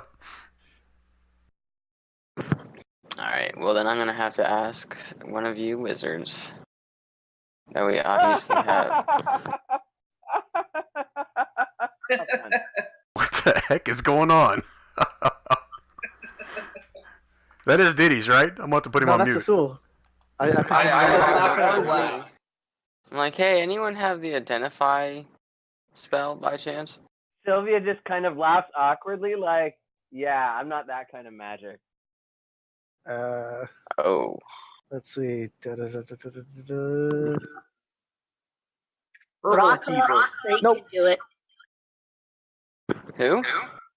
Rocco, the one who owns the magic shop we just left. I don't know. He seemed pretty incompetent. I mean, he didn't even have a friend he could bring to the shop to evaluate something. Didn't he want to like sleep with it for 8 hours or something? I think so, but I think that was a different kind of doll. You guys having this conversation in front of the Koban. I didn't even told you his name yet, did he? Koban Picklewater is his name. The herbal guy. Oh, pickle water. Wait, we trust wait. this guy. Hey, Cobot, while these guys are figuring out who's paying you for the potions, do you got any mistletoe? Mistletoe. Yes. Okay, so I got to make sure we're still talking about the same dialect of mistletoe here. So, what is your version of mistletoe? You know, the plant that grows in the woods, mistletoe. Oh, you're looking for the plant mistletoe. I thought you were looking for. Never mind. Yeah, I got Yeah, some. never mind. I got some mistletoe out back. I could probably cut you a little bit on there and get you a deal on that. Okay. How Wait, much you needing do we know today? these potions actually work? It's a small bundle. Small bundle. Okay, so again, gotta make sure we're still talking the same page. Small bundle is about one small little handful, right? Of our hands. That'll work. Gnome hands, That'll right? work. All right, That'll cool. work. Cool. Yeah, I can get that for you. Just come back, say maybe about an hour or so. I got my my helper showing up soon, I hope, and I'll send him out back and cut some mistletoe up for you, and I'll have the packages up for you. What do you say? Okay. That'll work. Small handful of mistletoe, that sets you back maybe a couple silver. What do you say? He drops 2 silver on the counter. Sweet. Nice doing business with you. Here, he gives you like a little token, like a little wooden token. It's got his name on it. You come back. If I'm not here, you give it to little man. What's your name? Lord Falcor's in. Lord. Okay, you come back. You tell him you're Lord, and he'll hook you up. If I'm not Very here. well. Okay. Anybody else? Potion of fire breath. Potion of fire. That's some pretty. That's no one asked for that very, very often. Be honest with you, I don't have any on stock, but I can probably brew one up for you, but it's not gonna be cheap, you know. What is the price? Let's see. You guys have been doing pretty good today with me. I appreciate that. So tell you what, I'll hook you up for 260 gold pieces. What do you say? We kicked myself that exit. 220. Seems how we've spent quite a bit of money. Yeah, you spent some money, but it's run-of-the-mill stuff, and I gave you a deal on those potions, man. Potion of fire breath, that's not an easy thing to make, you know. You look like a man of the herb. You probably know what I'm talking about, right? Yeah, he makes his own thing. His whole shop will burn down. And I see your persuasion check, Usul, and he's like, "Come on, man, come on." One herby dude to you. Come on, man. You know what this stuff's not easy to make. I'm not ripping you off. Okay, you said 260? 260, man. 260 it is. Okay, you come back in the morning, you get handed your same little token. What's your name? Usul. Usul. Alright, Usul. You come back tomorrow morning. If I'm not here, give us to the little man at the counter, and he'll hook you up. Okay? Thank you. Alright, thank you. And, Usul, you get a sense like somebody's trying to talk into your mind. Usul, are you fighting it, or are you going to let it come? I'm gonna let it come. Okay. You hear, Coban's like looking at the other folks, but he's talking to you in your brain. He's, hello. Kitty. Oh, sorry. Alright, so you hear Coban's voice in your head. It said, alright, I can see you're a fellow man of the herb. I don't know where you're from, but I got some fine wiggle leaf out back, man, if you're interested. You just come back here, say, right after closing time. I can hook you up, brother. Appreciated. Alright, very well then. Okay, who else wants to buy something from the Herbal Remedy Shop? Anything your heart desires. If I don't got it, I could probably make it. You got your laughing bulbs, you got your quick beard, you got your fairy berry juice, you got the sleepy leaf, we got the jolt, we got the antitoxins. You guys are like adventurers and stuff, right? Antitoxins be come in handy as well, I imagine, right? Does sleepy Yeah. leaf help with nightmares and like having strange, bizarre visions and stuff like that? It depends on how much you take, really, dude. It's supposed to just help you go to sleep, you know, but as far as it may enhance your dreams if you take too much or too little, but it might, you know, help you get away from them as well. I'll try it out. Okay, So well, it's- Usul.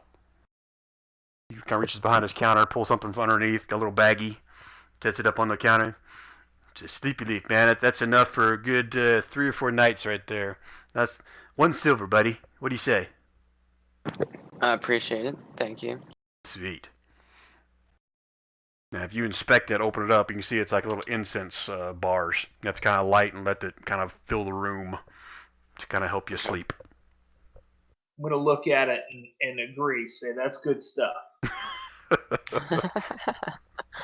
Hey, Good to know. Usul. Usul. Huh? Do you want to go to private chat for a second? Sure. I gotta pull you guys in there, don't I? No, they can go to private whispers. Okay, It's okay, just alright. GM whispers you have to pull to. Cool. How about the rest of you? Silas is gonna be like, what kind of antitoxin potions you got here, man? It's just the average run of the antitoxin. Kind of pretty much fight any kind of poison you may get yourself bit by a snake, or you know, run up against some kind of poisonous plant, or whatever, man. It's antitoxin. How much are these? Antitoxin? Yeah, those again. My herb dude over here, he knows what we're talking about. These things are a little more pricey, but 10 gold pieces a piece, bud. Gonna do a quick head count, and Silas gonna be like, I'm gonna buy. Tell you what. I'd like to buy 10 of them, but I'll give you 8 gold pieces a piece. 10 of them. Whoa, hold on a minute. He kind of goes back on one of the shelves, starts counting. It's like, dude, I don't have that many, but I can make you some more. I got 6 up here on the shelf right now. I'll take that deal. I'm okay with that, but you got to come back tomorrow and shit. You guys are keeping me busy, but I can make the rest of them tonight. Have them for you the first thing in the morning. Silas gonna turn to Twig and Twig, how long are we staying here? Until JoJo's done and needs us. Sure, that was helpful. All right, yeah. I mean, what do you expect, friend? He's gonna I mean, turn JoJo back. did say at least 2 nights to complete the task, so we should have at least 1 more night here. So it's just gonna turn back to the hippie and be like, all right there, Mr. Pickle Water Juice Dude. I'll pay for those tomorrow. Is that all right? They'll be here waiting for you, bud. And Silas has completed his required transaction. Okay. You said these were easier to carry? These antitoxins? No, the healing ones were smaller. These antitoxins are pretty much standard run of the mill. Yeah. Carry them in your pack. Okay. Anybody else? Been a good morning. No? All right, fellas. Again, Coban, pickle water at your service. You guys think of something else you need later tonight. Shop's only open till, right before dusk, probably. Just depends on how the business is going, But I'll be up here first thing in the morning, waking bacon.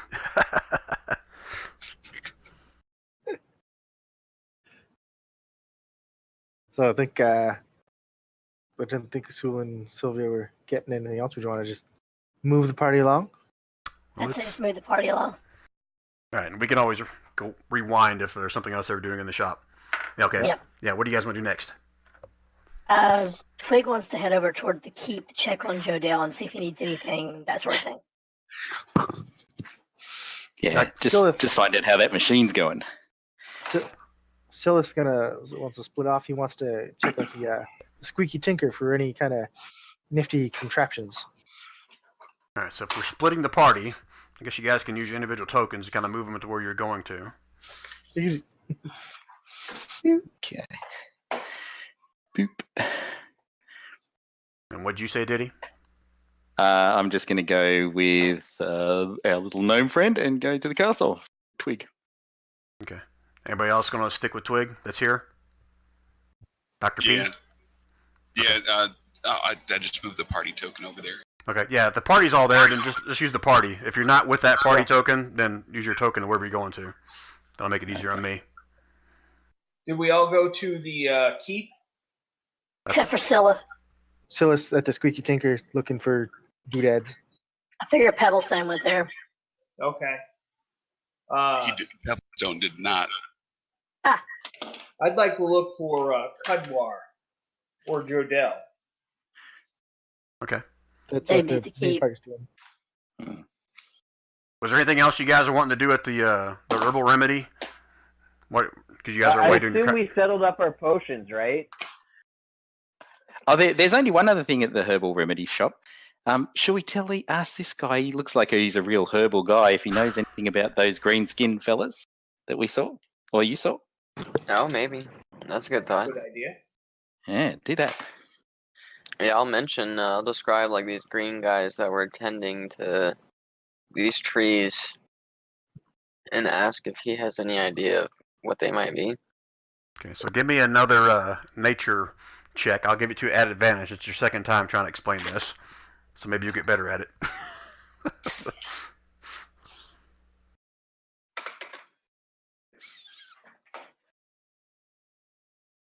Slightly better. He sits there and listens to you talk about the trees and stuff, and these little green dudes. Like, dude, that sounds righteous. Man, a big pool with a bunch of trees around, lots of people taking care of them. But sorry, brother, man, I doesn't sound familiar to me. I'm not saying that I could guess what kind of tree they were, but just by description only, I'd have to really see it, man, to really tell you what kind of trees they were. And the green dudes, man, I don't see very many green dudes around here. Occasionally we get a tiefling or so kind of traveling through town, maybe those orc dudes or half orcs, but people around here get kind of skittish around those guys. But sorry, brother, man, I don't think I can help you there. Okay, no worries. I just thought I would ask. Okay. Hey, hold on a minute. Let me. I think I might have something that may enhance. You said this was like a vision you had or something, or one of those dreams you're talking about. Yeah. Oh, hold on, man. You see him kind of walk towards the back and pull out a little journal. Starts kind of thumbing through it a little bit there. Says, hold on, man. I seem to recall. I never made one, but I seem to recall someone saying something about something that enhances your dreams. Let me look up here. Yeah, I haven't made one of these before, and hold on a minute. He's reading through it some more. Yeah, I think I got some of that too. Tell you what, dude, I can make something. It's not guaranteed. Not making any promises here, but this thing is supposed to really enhance your dream, make it feel like you're really there. You know what I mean? Like the young kids really love this stuff. So I can brew one of those up tonight and sell that to you and see if that works for you. Is it a recurring dream or is it something you just had once and it's done? I'm not sure. I had it last night, so I would like to try what you say. Sweet, man. Perhaps Yeah. I could talk to these green guys.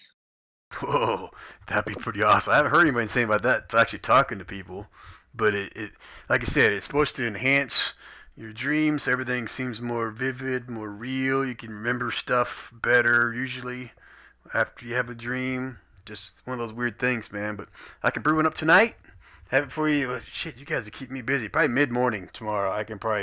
I'll work late tonight and make this one up. But this one's got some pretty pricey ingredients in it, dude. So it's probably gonna set you back about 75 gold pieces. Okay. I gave him 7 platinum. Sweet. Thanks, dude. Here, hand you a token. What's your name, man? Corn. Corn. You heard the deal before. If I'm not here, give us to the little dude. He'll hook you up. But like I said, mid-morning, maybe first thing in the morning. Depends on how late I stay up tonight. But I'll work on it for you, bud.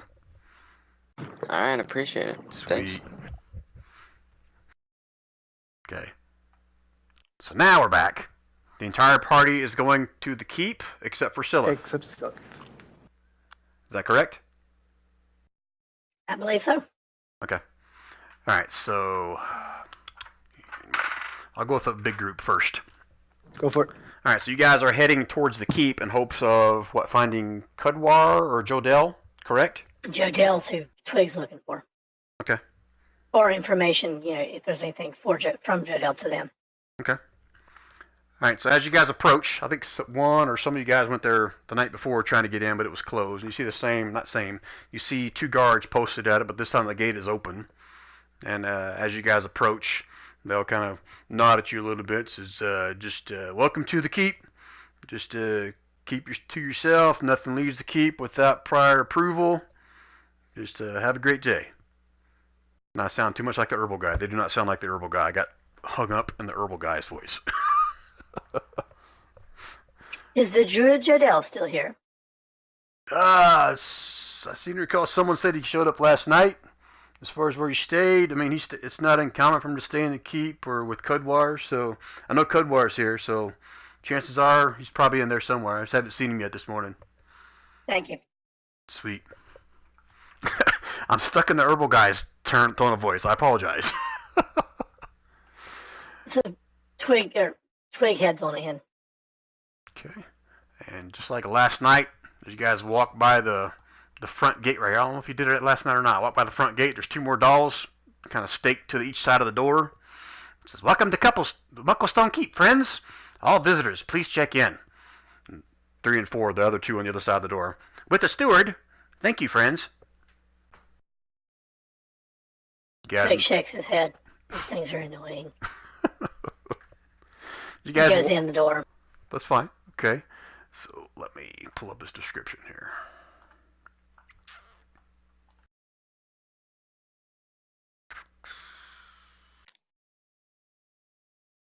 I explained the outside of it to you last night, so I'll need to go over that. As you guys walk inside, you see there's almost like an inner sanction portion of it that's got kind of like openings in a big circle, opening like every 5-10 feet, along with the outer hallway that kind of encircles the whole thing. But on the inside circle of the room in here, it's got grass all over the floor and a little mound. And you guys see several of these giant slabs jutting out of the ground, and all of them have these glowing runes all about these stones. There's probably about a total of about 8 similar sized big slabs sticking out of the ground. A couple of them are laying down on their sides, but most of them are standing almost like straight up out of the ground.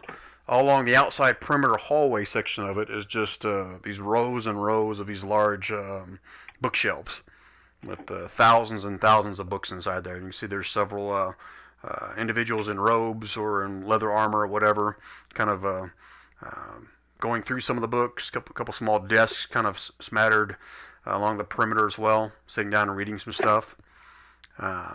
Give me a no need for a perception check. You guys don't see Jodell. Those of you that have seen him before. I guess technically all of you guys have. You don't see Jodell in here, but you do see there's quite a few, mostly gnomes and a couple elves in here that are kind of studying some of the books. How far into the keep are you guys going? Twig will venture into the library long to find someone who looks like they might be in charge or Okay. overseeing the area and ask or inquire about Kedwar or Jodell. Okay. You take a few more steps either to the left or right, whichever way you go on the outside perimeter library portion of it. You can see that about halfway around the turn there, there's going to be some stairs that kind of lead up, and the other side of the hallway there's some stairs that lead down. But there'll be several students there, or you're assuming maybe instructors, you're not sure, reading books. There's going to be someone there. Obviously, you can stop and ask the question. I'm assuming you're going to ask him for where Jodell? Jodell. Okay. One small little gnome, looks like pretty young from your standpoint. Looks like he's pretty young, maybe 60, 70 years old. Kind of looks up at you out of his book, says, it's got some visitors here that haven't been here before. Can I help you with something? Yes, we're looking for Jodell or Kedwar. I believe they're downstairs in Kedwar's study. Last I knew. Obviously, he doesn't allow visitors down in his study, but I could let him know you're here if you'd like. Would you please? Okay, and you are? Lord Falcorzin. Lord Falcorzin. Looks like you got quite a little party with you. Are you guys all here to see Jodell? Yes, we arrived with the druid Jodell yesterday. We're just inquiring if he needs anything. Ah, yes, you're the travelers from Injast. I've heard about you guys. Yes, I'll get right away. And he kind of closes the book back up, puts it in the bookshelf, and kind of makes his way back down the stairs, down the hallway. Twig looks to see what the title of the book is. He put away. Oh, shit, sure you would. Title of the book was Interactions of Precious Gems Within the Living World on the Elemental Plane. Dr. Peddleston, it's like a book you might want to read. I've read it 4 times. 4 times? Did you understand it? Not the first 3. Good. Okay, anybody else going to do anything while the little student's going down to get Jodell? Nah, just wait. Okay, so while that's going on, Silith, what's your intention over here at the Squeaky Tinker? I want to know what the Squeaky Tinker sells. Weren't you with the group when they went down there? We went to the herbal place. We didn't go into the Squeaky Tinker, did we? No, the night before. That's where you guys went for your baths. Yeah, it's a bath. Oh, it was the bath. Sorry. Oh, yes, I forgot. That's what it was called. I thought it was like an artificer type tinker shop. Nope, it's I the thought that was bathhouse. the name of the place with the bathhouse. Nope. They tinker with you. Yo, yeah, I forgot. So if that's what your intention was, Dr. P would have explained that back down this direction, down this hallway here, are all the tinkering shops and the tinkering academy. This building down here is actually the. It would help if I was on the right layer when I ping. So, Back down this way. These shops, like right here, these are tinkering shop. This is a tinkering shop. These 2 buildings down here are tinkering shops. And this one right here is the Tinkering Academy itself right here. Okay. So, want to renege and kind of go back? Or you want to go to a tinkering shop instead? tinkering shop, yeah. So I thought the Squeaky Tinker was tinkering shop because, Squeaky Tinker. Ah, Squeaky Tinker. That's where all the tinkers go to get clean. Don't you get my logic? All right. So you're walking up to this building right here then, right? Yep. Right in front of you. All right, as you walk up, you can see there's a large sign across the whole front of this building here, kind of made up of all different kinds of stones and pieces of metal or steel or iron or something. And big name. It says Pebble Stones Preposterous Emporium. I'm immediately going to walk past that one to the next one. Okay. Keeping me on my toes. Let me open up another one. Okay, walk on this one. This one looks a little bit more run down. You look at the top of it. There's not gems or metal, but you can see like carvings, like almost like someone scraped it with something sharp. for the sign, and it says GVOT's Junkyard Gyms. Doesn't say Pebblestones. I'm going in. Okay. You got something against Pebblestones? What's wrong with you, man? All right, so gotta move all my other shit out of the way that opened up for you. Hold on. Oh, hold on. Someone whispered to me. Go for it. Okay. As you're walking down the street, Silith, you hear a bunch of commotion and stuff, about 10, 20 yards behind you. You see gnomes kind of skittering out of the street, and you see a large bear in armor kind of wallowing its way up the street behind you. Since Silas not really accustomed to the sights here, he doesn't know that that's even strange comparative to gnome villages. So he's gonna pretty much ignore it. Okay. Oh, right. a bear in armor. I'm pretty sure the gnomes must have put that on there. Maybe it transforms. Very good. I like that. And he's just gonna keep going. All right, so you're walking into this place. All right, so as you walk in, you see a short little gray-haired gnome, male, got matching bushy mustache. All right, what the heck is going on? Who is that? Did he? Sorry, Really? I'm gonna my power cord or whatever power bar blew on my computer and stuff, so Oh, jeez. just switching it out. That's what that noise was? No, that was me moving the dog crates to get to it. Oh, okay. I was like, wow. All right. I was like, maybe you should call the fire department. No, I'll play fireman myself and put it out. All right. So back to Silith. You walk into this little shop here. It's got the carved-in name on it, GVOT's Junkyard Gyms. See a little male gnome, gray hair, matching bushy mustache that swoops up the side of his face and attaches to the end of his goggles. His hands are stained, kind of the color of dark oil and grease. And you see another little gnome and kind of back behind him, similarly dressed. Doesn't have the weird-looking mustache and stuff on him, but little greasy one with the greasy hand looks up. Welcome. My name's GVOT. What can I do for you today? What kind of gems do you have here? Junkyard Gyms, of course. I guess you're new in town. We deal with some of the leftovers from the Tinkering Academy. We can pretty much come up with anything you want for a construct here. Now it's gonna be a little bit lesser quality, but lesser the price is what we tell our customers, right? Right? And we also kind of wheel and deal with the Academy itself. They get spare parts from us here. They need a spare wheel, spare gear, whatever. We can hook them up. You a tinkerer?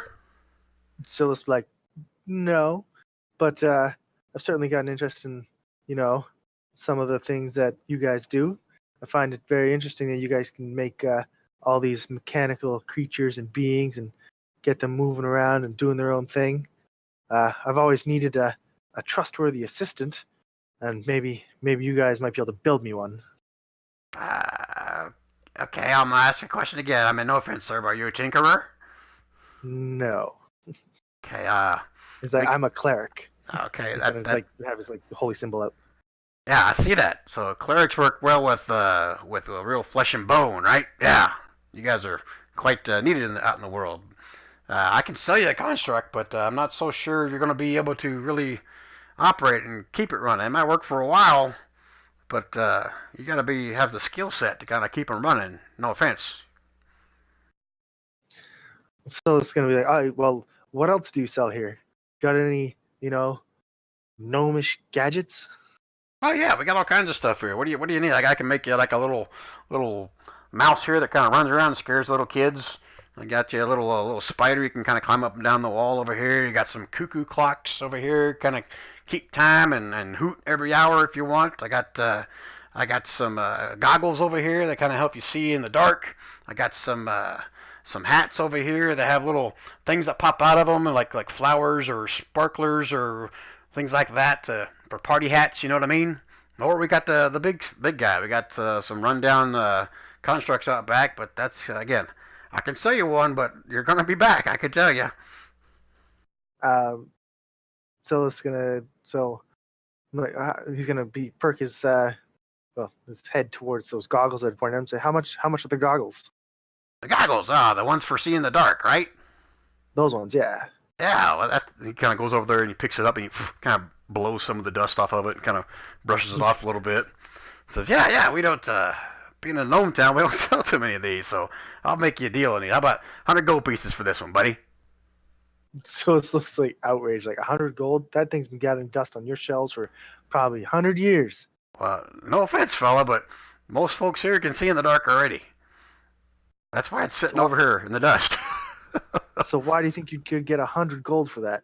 Because If everyone can already see in the dark.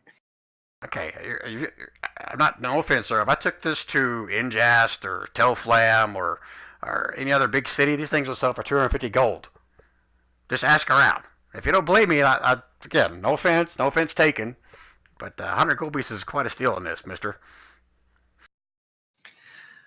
Silas gonna look at that, and then he's gonna look at the mechanical spider and be like, "Can you throw in the spider?"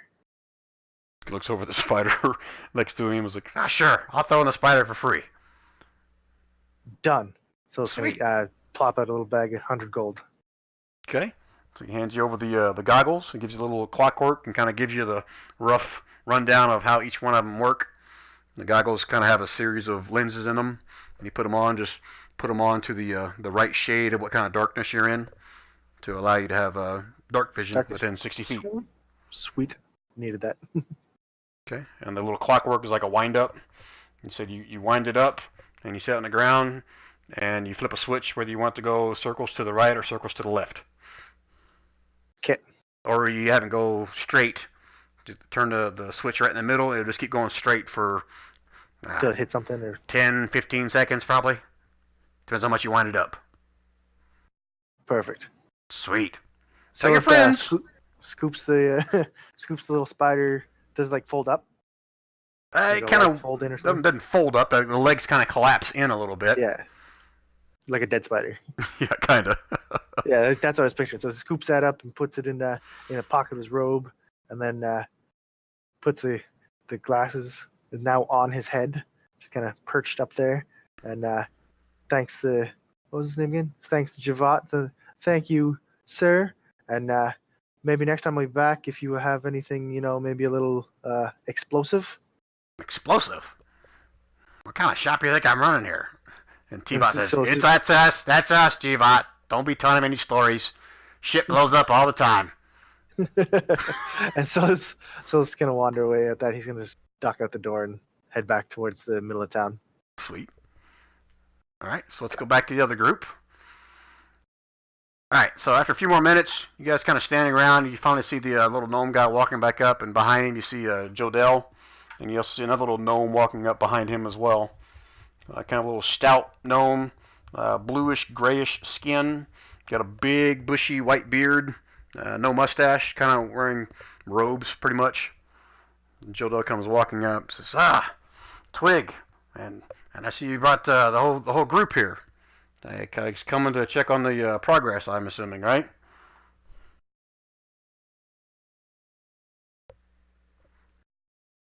Did I lose you guys? Among other things. I was like, I'm in the middle of town. I was waiting for them to go. I'm gonna say I'm heading by the well. Maybe I'll start heading inside. Twig, you still there? Oh, shit, let me check Discord. He's clicking, but there's no sound coming. Oh. I'd like to say, among other things. Yeah, Twig's here. Yeah, we can't hear you, Jason. Ah. I can see Discord like it's clicking over for him, but there's no sound coming from him. It's twitching, but it isn't switching. And Usul is away, or is he back? So we're just going to do You the guys can't hear Jordell. me? Yeah, Oh, we can hear. okay. I just saw the text that said "Be right back." No, that's what I was saying when whoever said that asked about an update or whatever. I said among other things. Ah. All right. So should we go and see Jordell?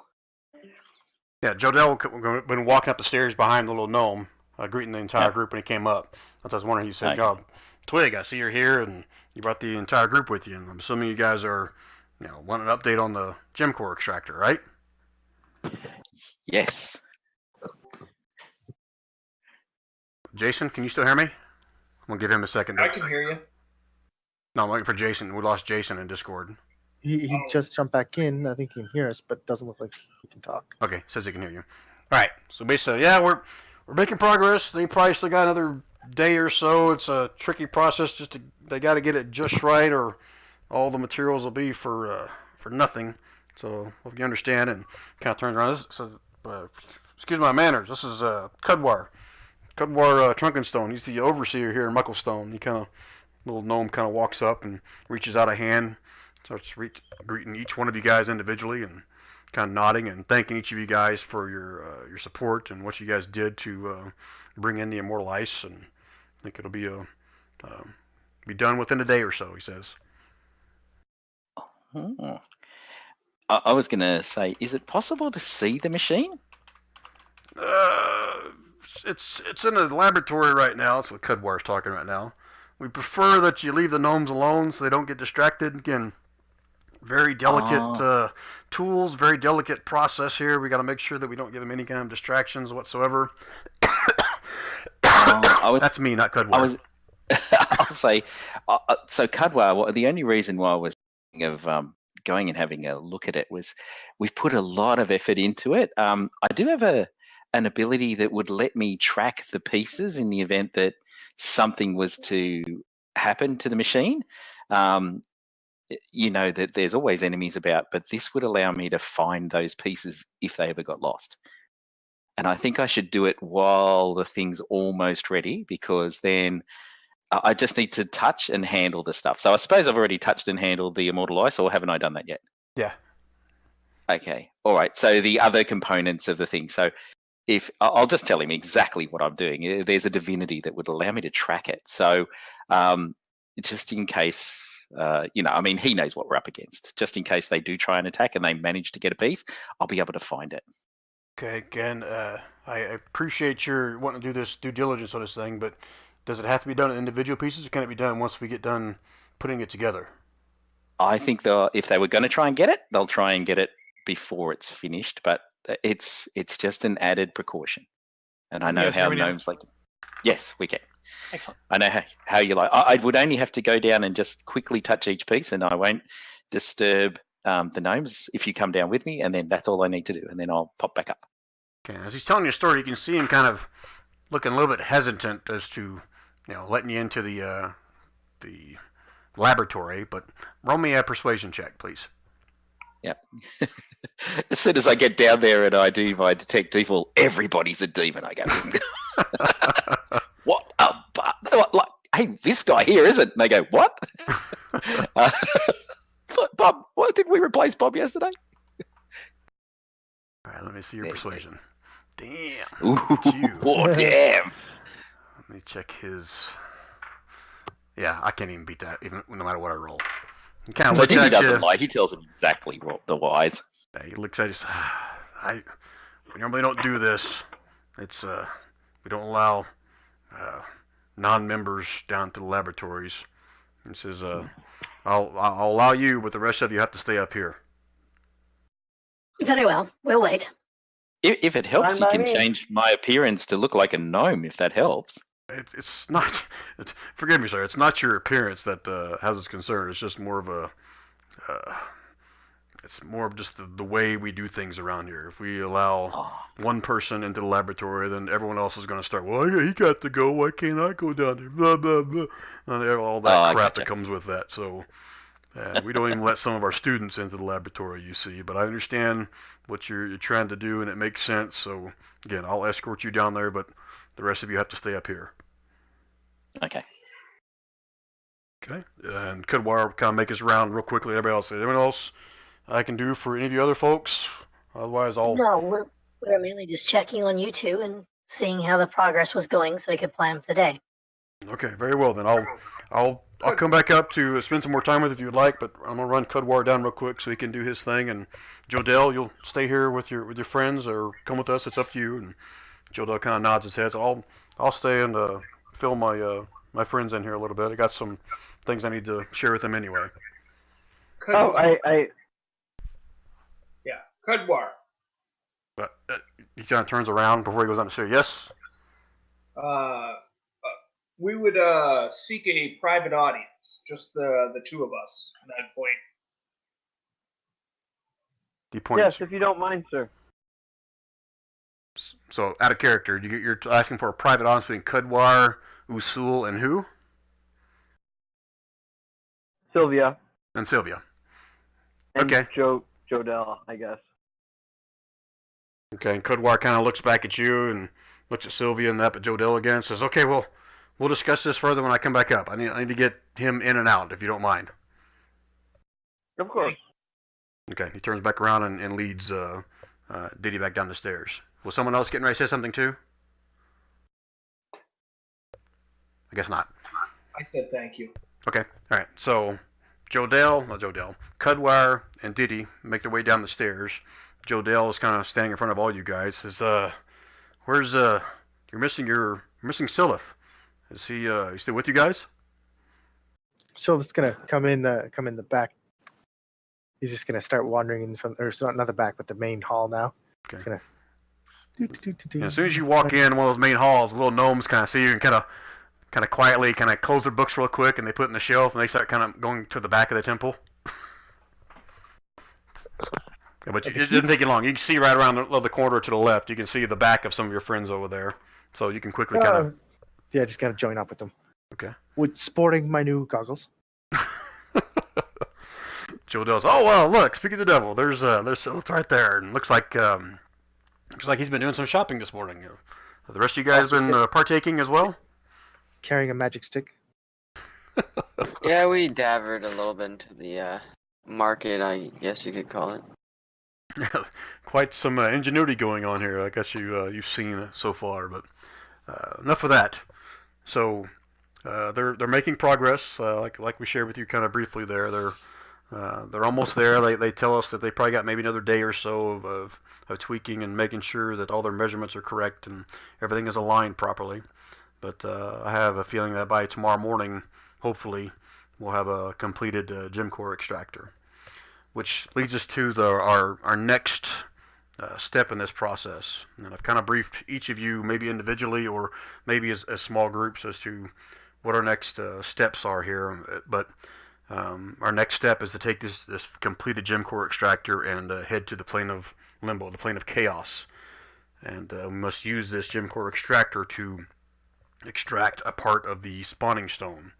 The spawning stone, if you're not familiar, is basically at the center of the plane of chaos itself. It's a huge, gigantic spawning stone that's there's no way to sugarcoat this. There will be Slotty within that vicinity. It's known by historians to be the place where the Slotty go to replicate, to grow their numbers, so to speak. So it will be a dangerous journey, but I have faith. I've reached out to a current member of the Circle, one of the Druid Rangers of Yeshomar, by the name of Brevin Lyodon, and he should be here sometime today. I've sent for him, and when he gets here, I'll introduce you all. He's known amongst the Druids as a Horizon Walker, and he's spent some time within the plane of Limbo himself. He's got a few contacts there with some of the more well respected, some of the races within there that can be accommodating to us. Not the Slotty, obviously, but they're known as the Gith. He's had some interactions with those, so I have faith that he'll be able to guide you guys in a safe direction. I think his plans are to travel to one of the Gith cities to possibly use some of their assistance with traveling to the spawning stone itself. Now, once this gem core extractor gets complete, I'll let Kudwar kind of explain more the directions so I don't screw it up. But it has to be mounted to this spawning stone, and then over a course of time, it will be drilling into the heart of it before it reaches the center. And at that point, it'll be extracting a small portion of it and pulling it back up into the extractor itself. And then you must escape as quickly as possible back here. Once we have that core, we'll add it to the Talisman's lost Talum's lost. That's difficult to say. Talum's lost talisman. Say that 3 times fast. And Tulum's last talisman. Tulum's last talisman. Tulum's last talisman. yeah, screw you. So once we have that, that will be all we need to start to destroy and close all these portals that the Slotty are using. I've heard rumors already of some of the portal sites. No doubt there are probably more for us still to find, but this is the tool and the method which we must use to kind of strike down and destroy these portals. Is there any? Did I explain everything in detail enough for each of you? Do you have any questions? Yeah, that's going to bring a lot of Slotty really Diddy, quickly. you're not wouldn't it? there. I mean, oh, sorry. Oh, I'm downstairs. I'm downstairs. Sorry. So I thought I was there, and then we were going down. Okay. So it's wants to confirm with Jadel. So you're coming with us when we go to try and extract this, right? I would like to, but I feel that my needs are going to be here. I have faith in you guys, and I have faith in the ranger I'll be sending with you guys. If we start becoming too large of a group, I'm afraid we'll draw too much attention to ourselves.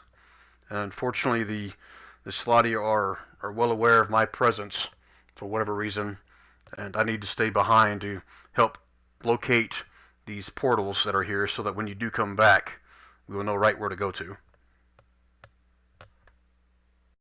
So I think that's fair enough. But he wants to know. So he's gonna ask. So what's gonna keep them from identifying us? Well, he looks around the room, says, "I think." Well, He's gonna specifically reference the 2 Slotty they saw in the Immortal Caverns that escaped, as far as we're aware of. So. And he kind of looks around the rest of the group here, says, "I can tell you, as long as you keep this in confidence, just so we don't offend a little fellow." He says, "But Renault came to me while we were still in Injast, and he was concerned that the Slotty were scrying upon him, and he was the potential source of how they knew where you were and what you were doing. Now, I see that Renault is no longer with you. I don't know if that was of his own decision or yours, but I think that may be for the best. So I can tell each of you, if you have an inkling or a feeling like you're being watched, please don't keep it to yourself. Share it with brethren, share it with each other, so we can know that that may be a sign of them scrying upon you. Now, for each of you that have encountered the Slotty, and he kind of looks at all of you guys. So the gnomes here, have you guys had any interaction with them?"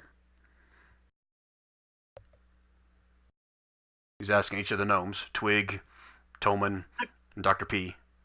I haven't seen any Slotty. Okay. Slotty. Frog-looking things? Yes, and he kind of waves his hands Never in the seen air and makes like an image of one of the creatures. Yep, never seen them. Okay, so you 3 should be fairly safe. They typically need some kind of a material possession of yours in order to make the scrying work. And I'm assuming that Renault at one time must have had some kind of battle or interaction with them, and they could have extracted some of his blood, a piece of hair, something with him to help the scrying portion of it. So I ask again, have any of you had any kind of direct contact with any of the Slotty in your battle? Maybe. It's a yes or no answer, Corin. I believe Quarren has. I believe I've punched a few in the face. Okay. So you of all need to be constantly conscious of the fact that they could use that against you. So again, you have that inkling, that feeling like you're being watched. Don't keep it a secret. Let us know. And we'll do what we can to try to shield that. Quarren, do you have any of these? Do you feel differently than you normally do? No, I just feel good, to be honest, since I've been brought back. I don't feel like I've been being watched or anything like that. Okay, good. That's good. That's good to hear. Hopefully they didn't get a specimen or a sample from you, but that remains to be seen. They could have been picking on Renault for his stature or his weak mind. I don't know what it was, or maybe it's the quality of the sample they got from him. I'm not can't be 100% sure, but keep our fingers crossed that Renault was the only one that was allowing them to see what we're doing, where we're going next. Any other questions? Was that Cudwar? No, this is still Jodell talking to you guys. Okay. Cudwire went downstairs Jodell, with Diddy. I have a vision I'd like to share with you. Perhaps you have some insight that others cannot bring to light, and I share with him what I saw basically during the night. Okay. Are you explaining that? No, just out of character real quick.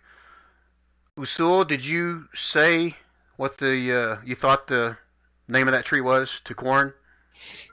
Oh no, I completely suspect him of being I don't know. Okay. A demon inside of him, or yeah, there's something wrong with him. Okay. So you never, when he explained to you about the vision he had, again, he made it pretty clear that you thought those trees would have been those trees, but you never would have said the name to him, correct? Well, I didn't tell him what those trees were, or that they meant anything to me. Okay. I completely suspect him of being something more than what he is. Okay. All right, so Corn, one more time, give me a nature check to see how well you explain this to Jodell, and you get it with advantage.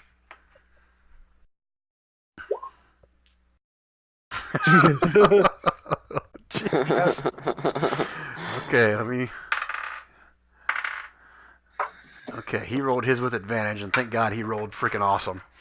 All right, so he starts explaining it to you, and as he's explaining it to you, he glances back over to Sewell, and then back at you again, and as you finish your story, he says, "If this is true, then we are on the right path, for sure.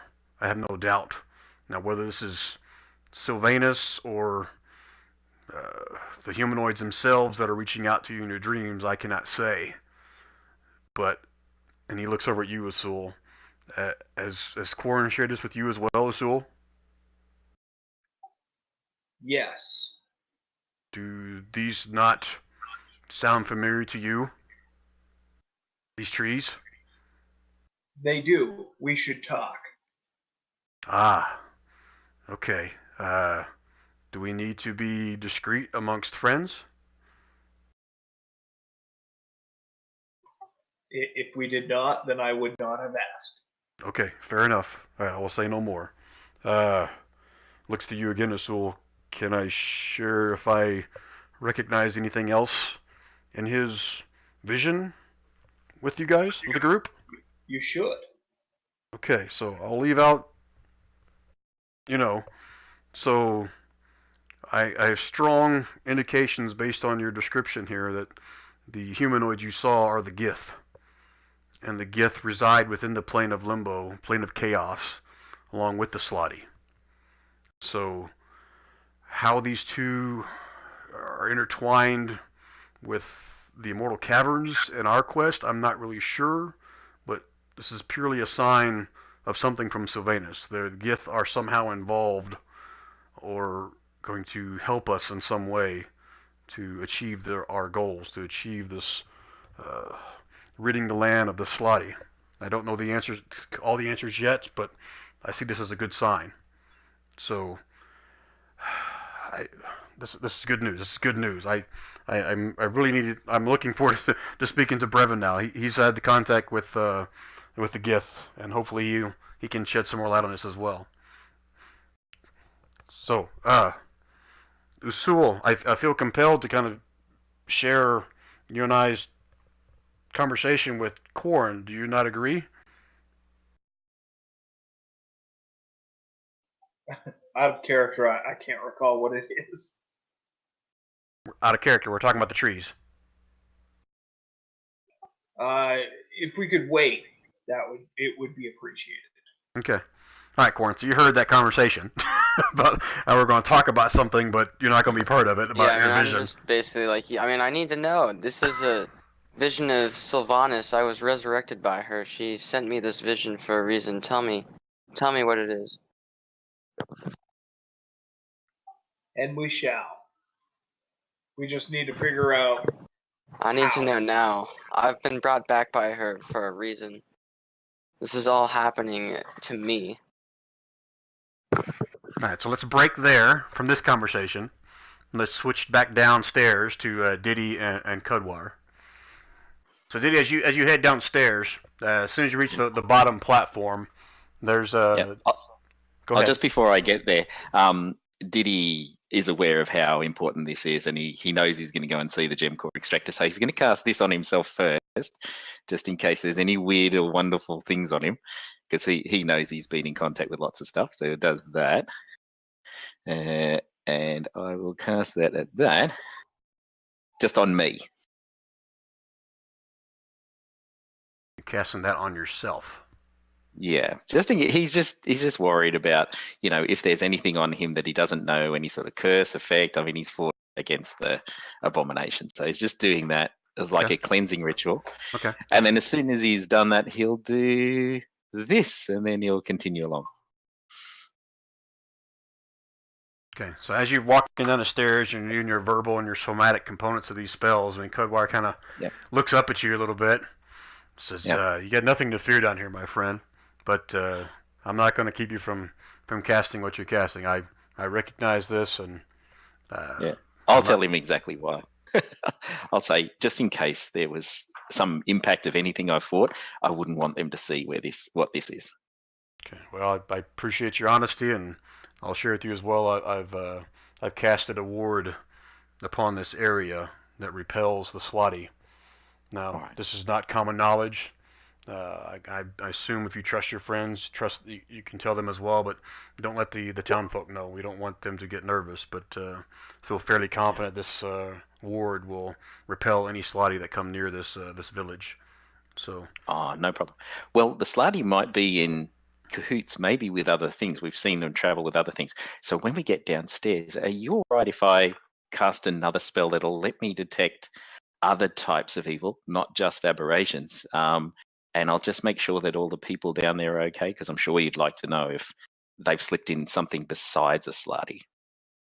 Yeah, feel free. I think we've had a couple of the circle paladins or druids, whatever, cast something similar as well, but by all means, if it'll make you feel more comfortable, then I have no problems with that. Yep, I'm just in charge of protection. Well, I mean, not in charge, but I'm helping with it. No worries. I understand. So again, as you guys are making your way down the stairs, kind of spiraling down, maybe 2 or 3 levels, it's kind of hard to tell how many steps you go down.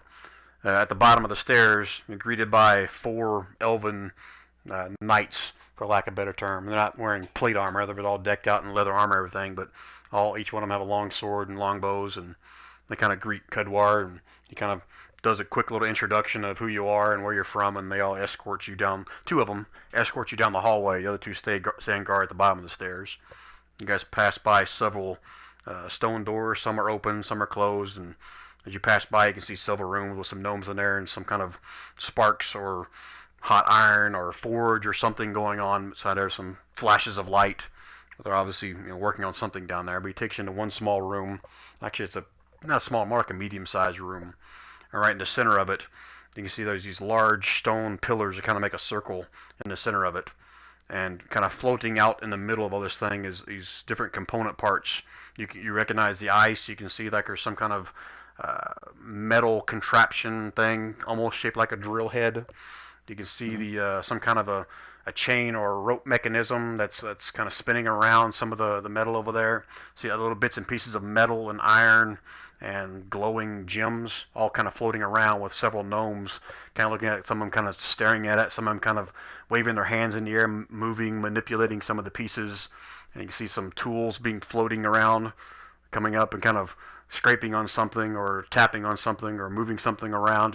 It's this big glowing ball of magic putting all this stuff together. This is, so here we have it.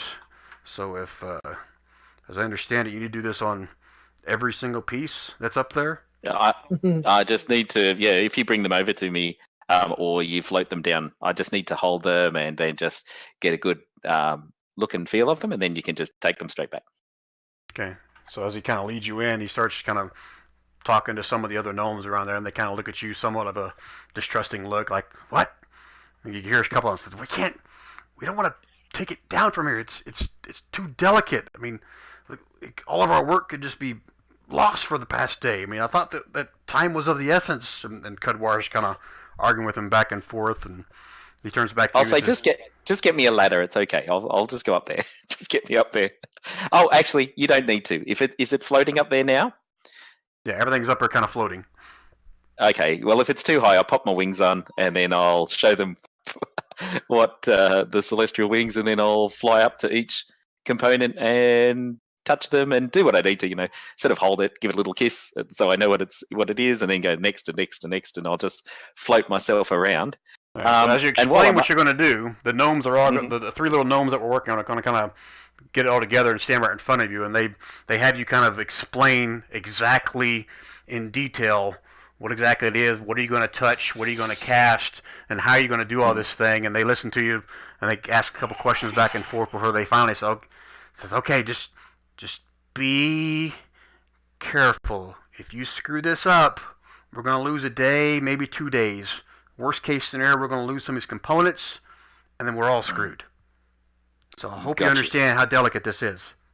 All right. I'll tell them there's a protection from evil, and I'll explain the protection from evil. Would that impact any of these items, or is it all right?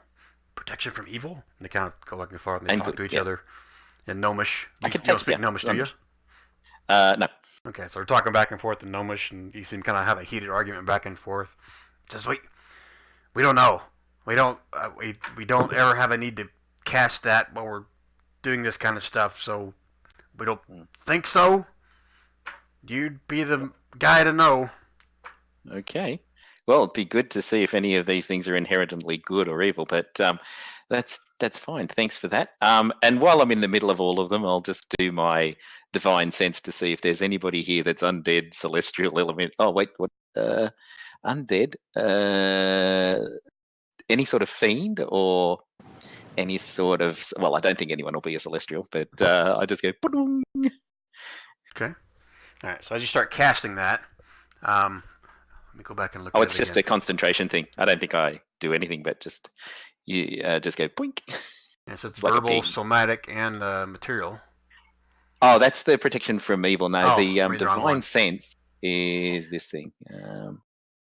So this is just the thing that lets me see who's who in the zoo type deal. I'll have to just post it up here. There we go. I think that's it there.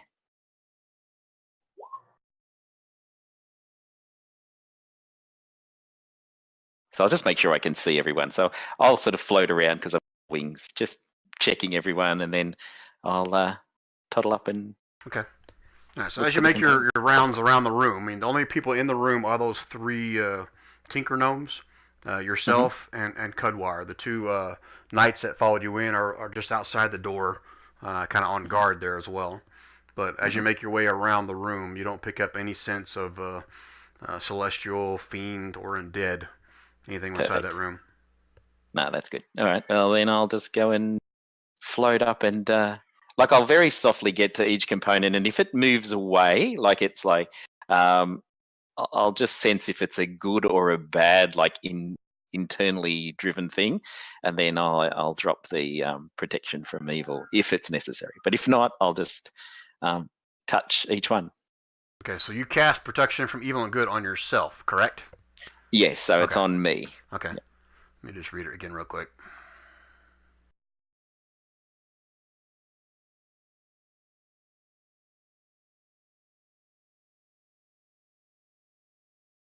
Okay, so you're basically going to go up and try to touch each one of those things and see if you get a reaction from it?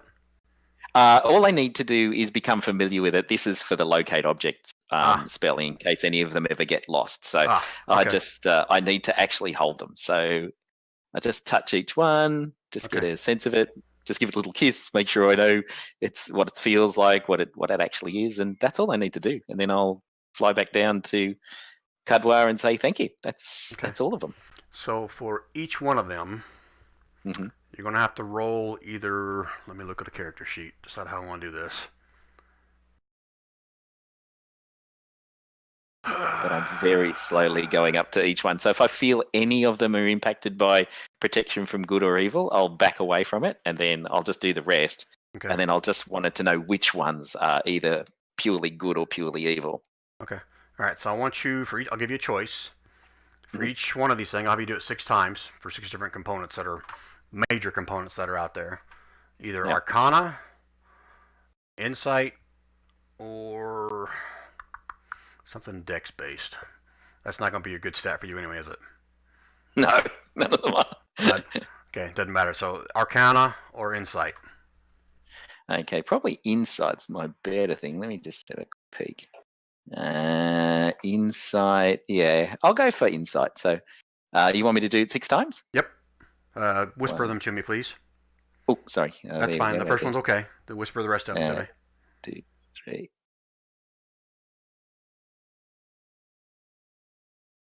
Do you need one more, or is that it? 1, 2, 3, 4. That's 5. So one more. I haven't Right. looked yet. So you Oh, boy. go up to the first part, kind of reach up. You kind of touch it, not very gently. Don't get any kind of reaction from it, and you kind of fly back, fly up to the second one.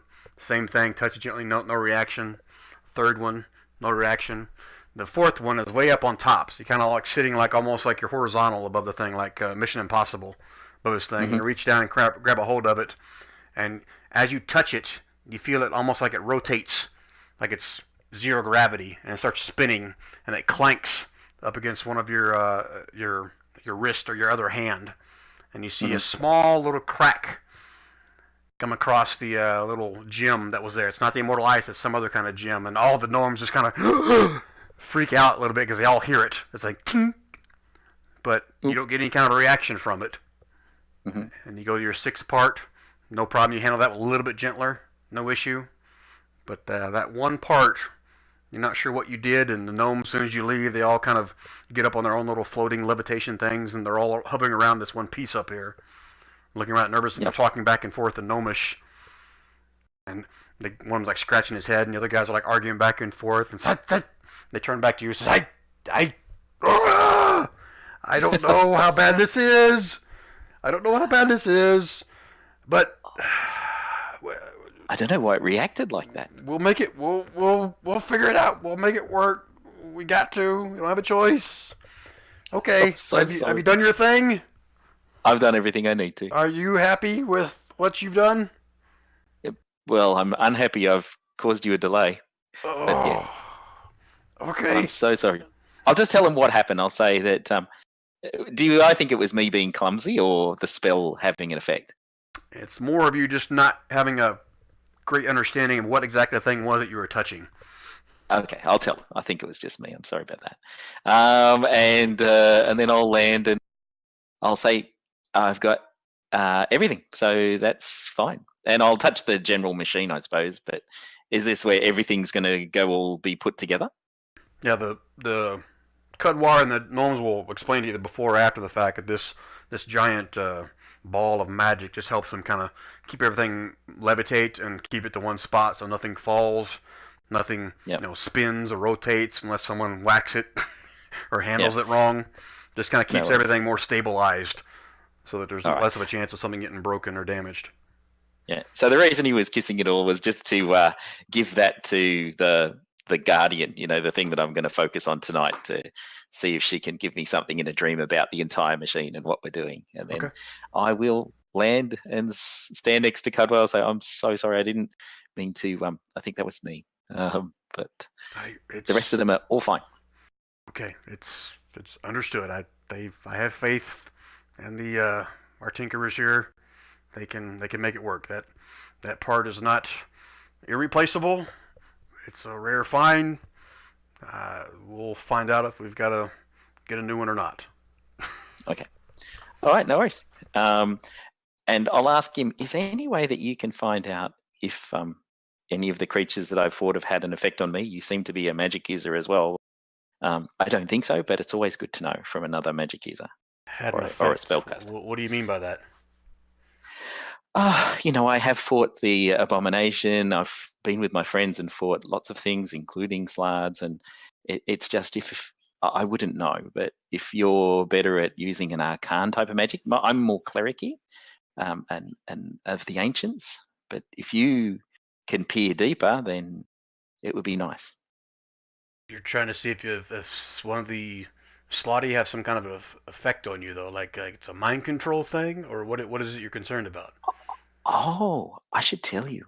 This helmet I've got stops that completely. It's such a unusually powerful item.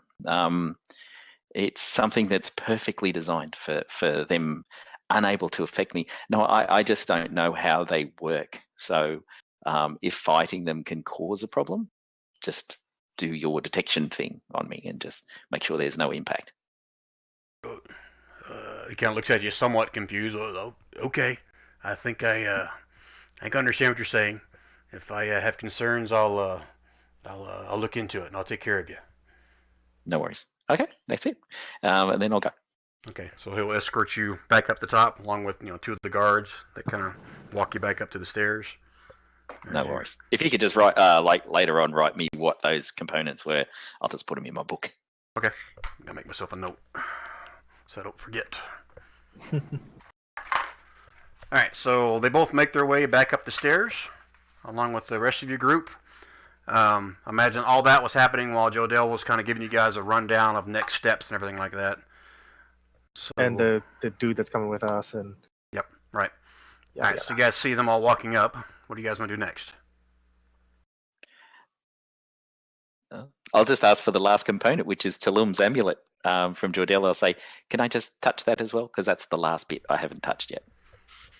And Jodell kind of looks at you later. This is for your divine sense thing. Same thing. Yeah, Right. I'm just gonna get a sense for it. Make sure if anyone takes it, we know where it. Well, we can know where it is, and that's it. He kind of opens up his robe. He doesn't take the necklace off, but he kind of holds up the empty pendant in front Yeah, of that's you. enough. Yep. So I just touch it, give a little kiss, and that's it. And also see if anything up here detects of evil. I'll just ping everything. It's all my friends, and so I don't think any of them should. Okay. No, within a 30-foot radius, anything? No, you don't pick up anything. 60 foot. No. Okay, that's cool. And then I've got all of them. Then that's it. Okay. Anybody else?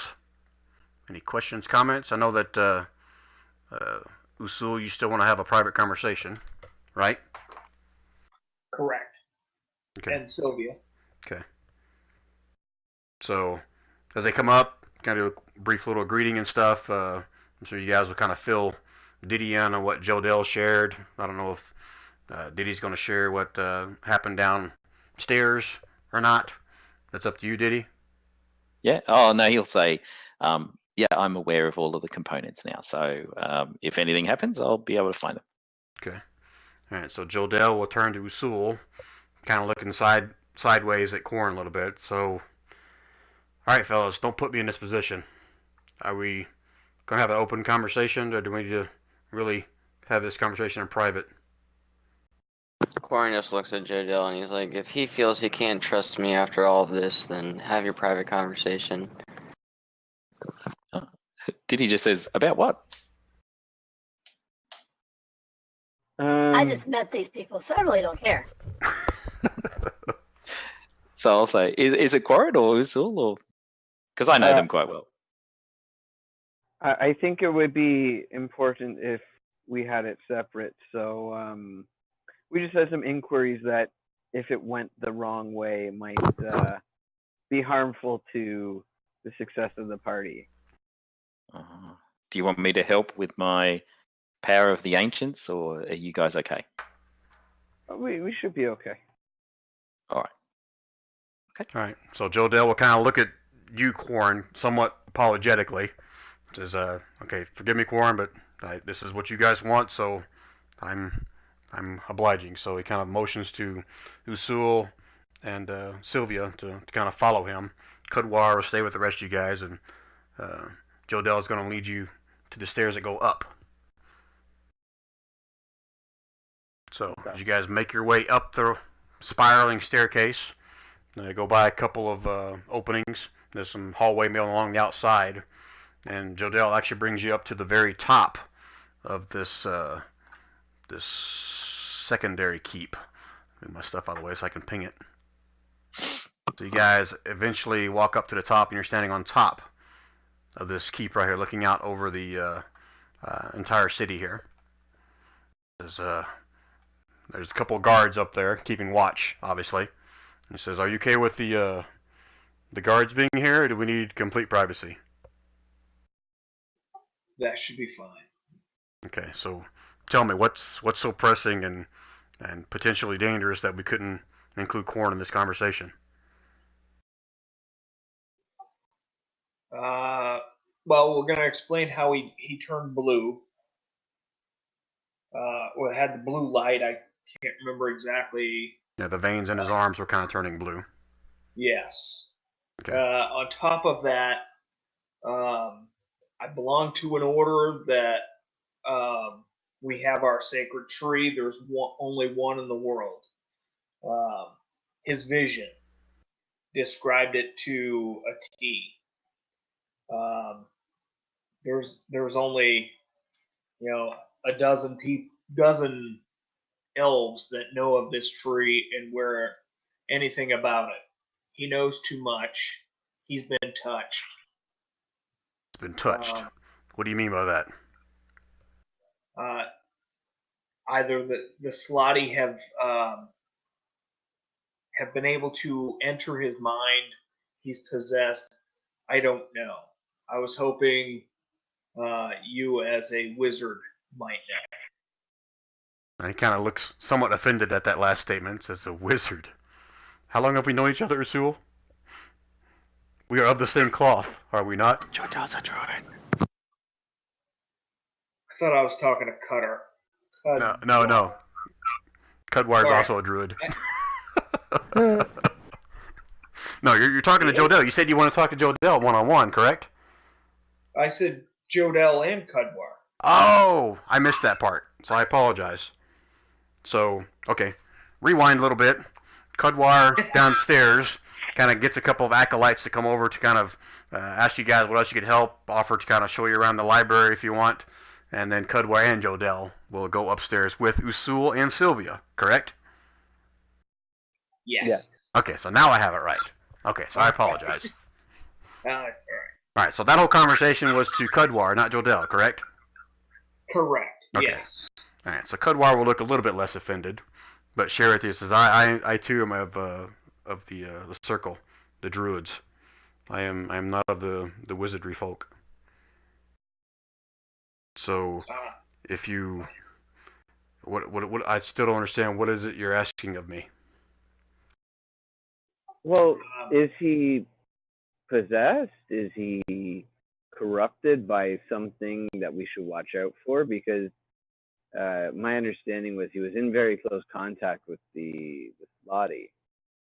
And like you said, Renault was a source of scrying before, and who knows what he saw on his journey when he appeared through the tree.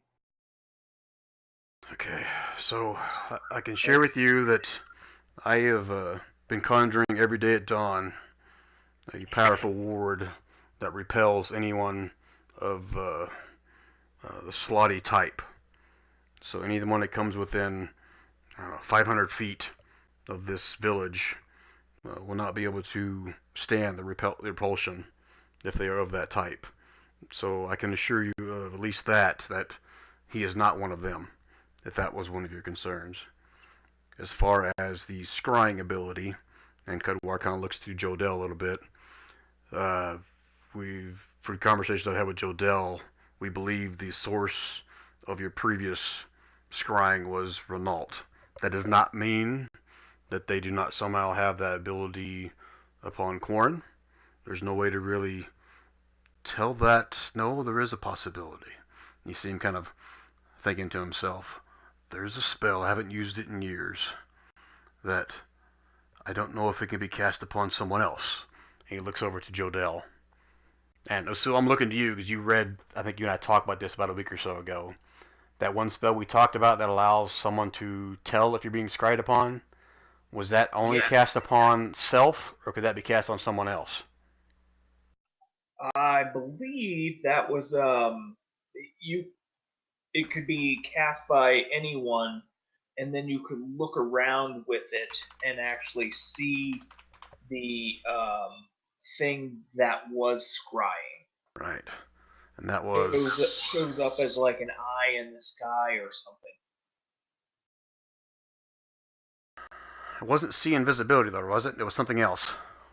No, it was not see invisibility. Does this ring a bell with any of you guys? I'm trying to remember what spell it was. No, not True seeing? not off the top of my head. Non-detection or something? Clairvoyance, perhaps? I have no idea.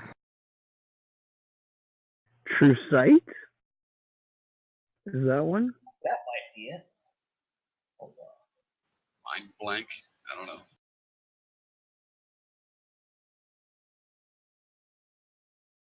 I don't remember what it was Thinking about called. let you know we someone- found it somewhere where it said you could see someone scrying upon you like a small globe or something that's kind of following you around if you had this. It was true seeing or see invisibility or see something like that. And that's Yeah. what Kudwar is trying to envision. And as he's trying to recall this, I'll look this up probably between sessions, see if I can remember what it is. But he shares with you, Usul and Sylvia, says there is a spell that does this, but it's not like a continuous type of spell that's always present. You have to know when to cast it, and therefore, so you have to almost know when someone may be scrying upon someone to know if it's real or not. So it's requires someone to either cast it non-stop to see if someone truly is being affected by that, or we have to find some other type of magical means. It says I understand your concern. I'll have our gnomes look through the old tomes and the secret tomes to see if they can find anything that can possibly combat the scrying upon Quarren. Is that your main concern at this point? Or is there something more? He had blue in his skin. Blue in his skin.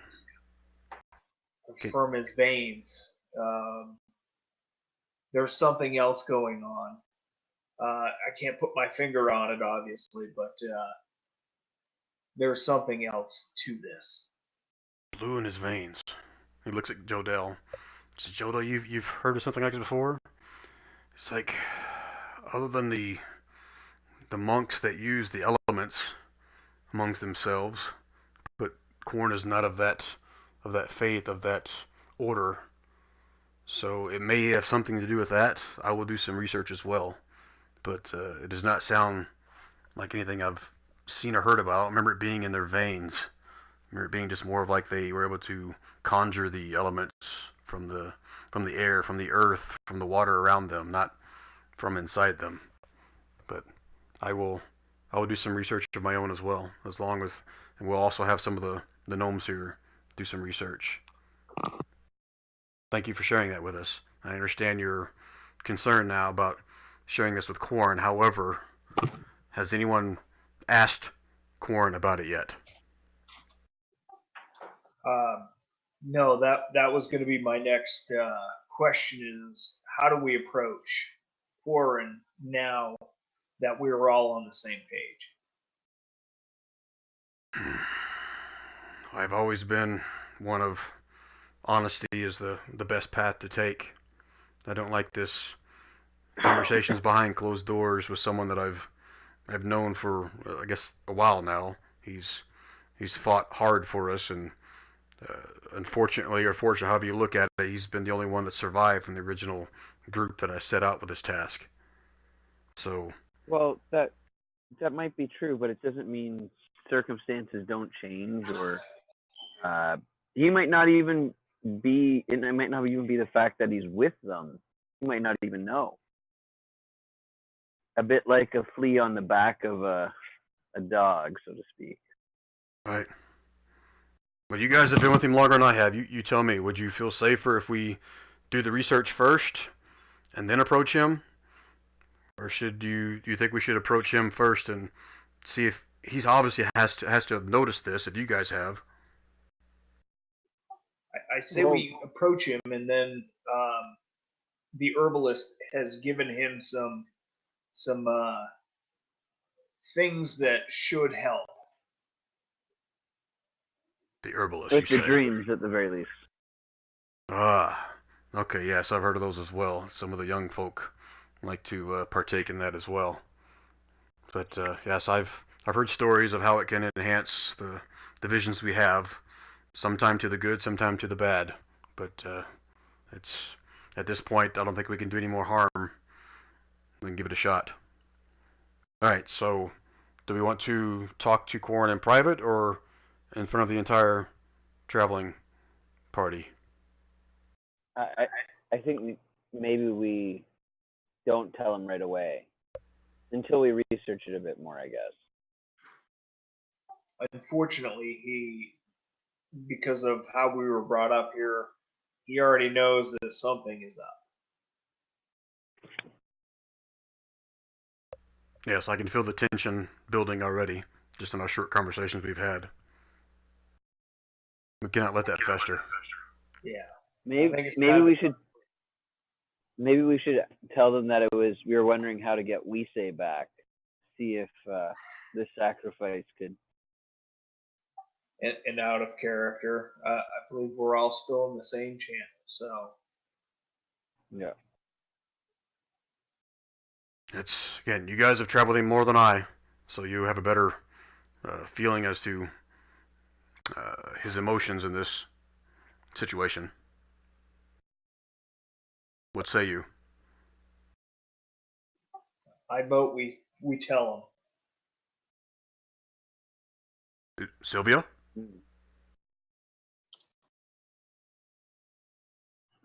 She sort of hems and haws and says, "You've known him longer than I. I will let you take the lead on this."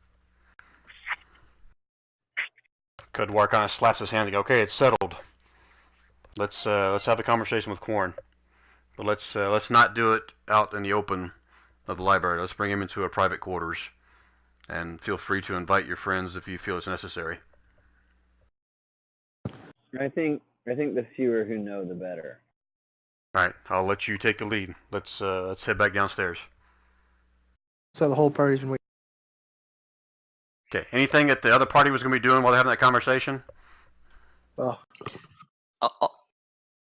Yeah, I was just going to talk to the one who'd probably feel most unhappy about this and say, do they know what it's about? So, Quarren, do you know? No, it's what's about the blueness. No, I'm just going to ask. The meeting. Yeah. I'm just like, I have no idea. I'm sure that they're curious of my visions. Perhaps Jodell has information. And you said you were brought back by Sylvanas. Yes, I believe it was her. I saw some forest type creature. It looked more animalistic than anything else. And it caressed me in its claws, and it brought me back. And all my scars from my previous battles and fights that I've had in the past are all gone now. So from my ancient's understanding, does any of that sound familiar, Brian? Being a paladin of the ancients. You're trying to determine whether or not this is Sylvanas? Is that your question? Yeah, or some older magic. Okay, I gotta look up your Path of the Ancients to answer that before I just kind of willy-nilly. Right down my alley. You know nothing.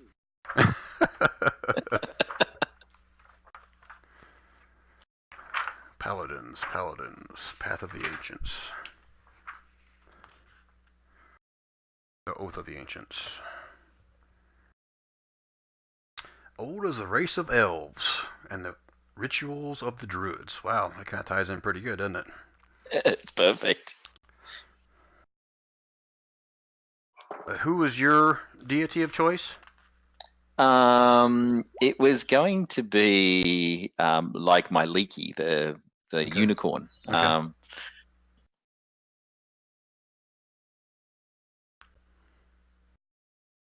So give me a nature or an arcana check.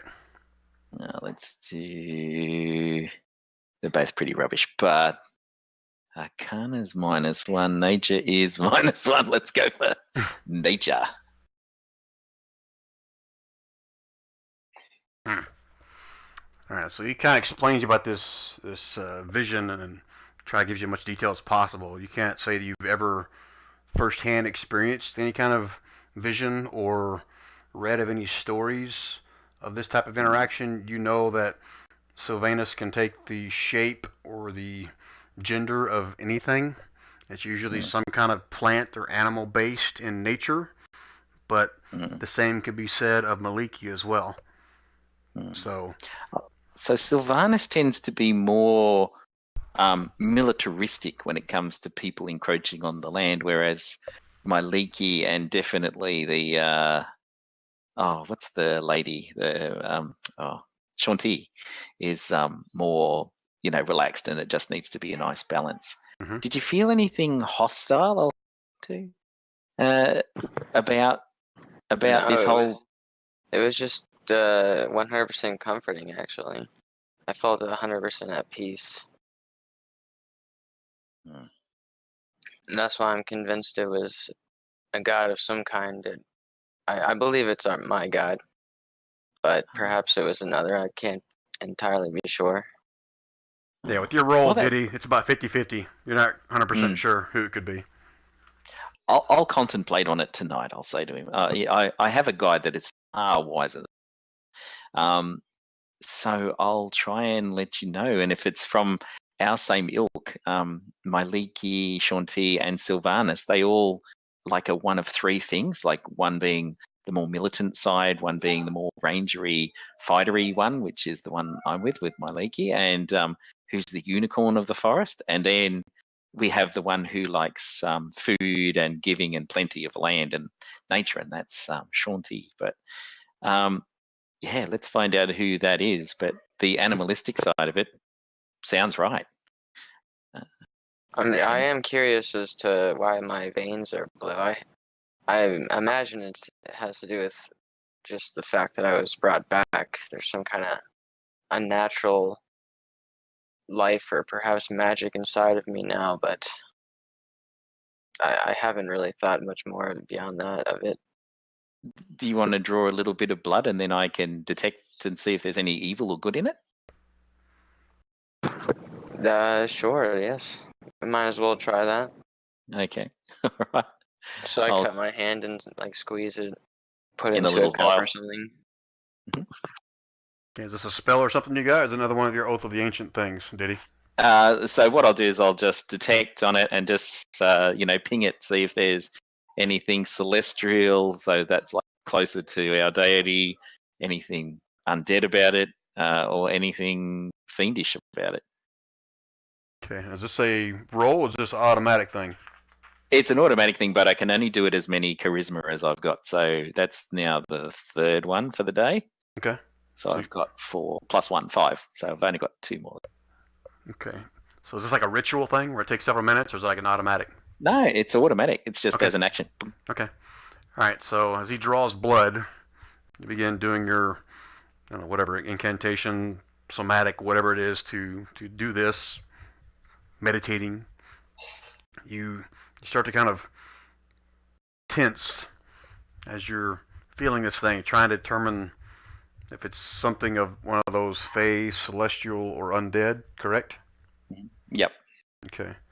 You get the sense that it has a very faint essence. I mean, faint, not strong, but it's somewhere between a celestial and an undead origin. Oh, okay. Wow, that's a very interesting step. I'll let him know. That's what I'm getting. That I'm a is bit troubled by that. Well, like undead is a bit bizarre, but I mean, the gods apparently brought me back. At least we know it's celestial.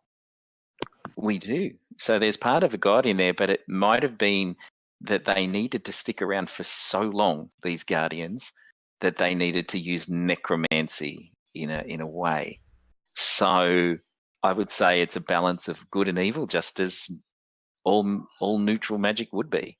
But I've never sensed celestial and undead. This is something I will have to think about. So, are you guys having this conversation in front of the whole group, or is this more like a private one-on-one conversation? oh, Diddy's like he thinks that anyone who's his friend should always hear, but it's more like a religious talk. But it's up to you. Where would you like to have it? Oh, I mean, I would be sharing this with the group, especially Yeah. if you mention like it's celestial and undead, and you've never heard of that. I kind of mentioned that to the gnomes. I'm like, you guys know anything about that? Heard anything similar? I mean, I'm starting to freak out a little bit.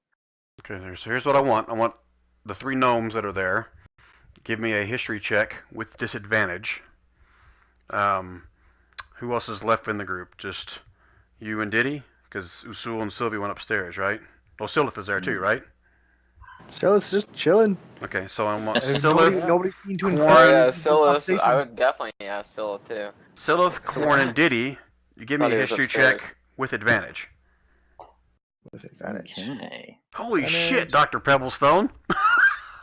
He rolled it with disadvantage. He rolled a freaking 30 and a 31. I've heard of that before. So History with check. with advantage, all 3 of us.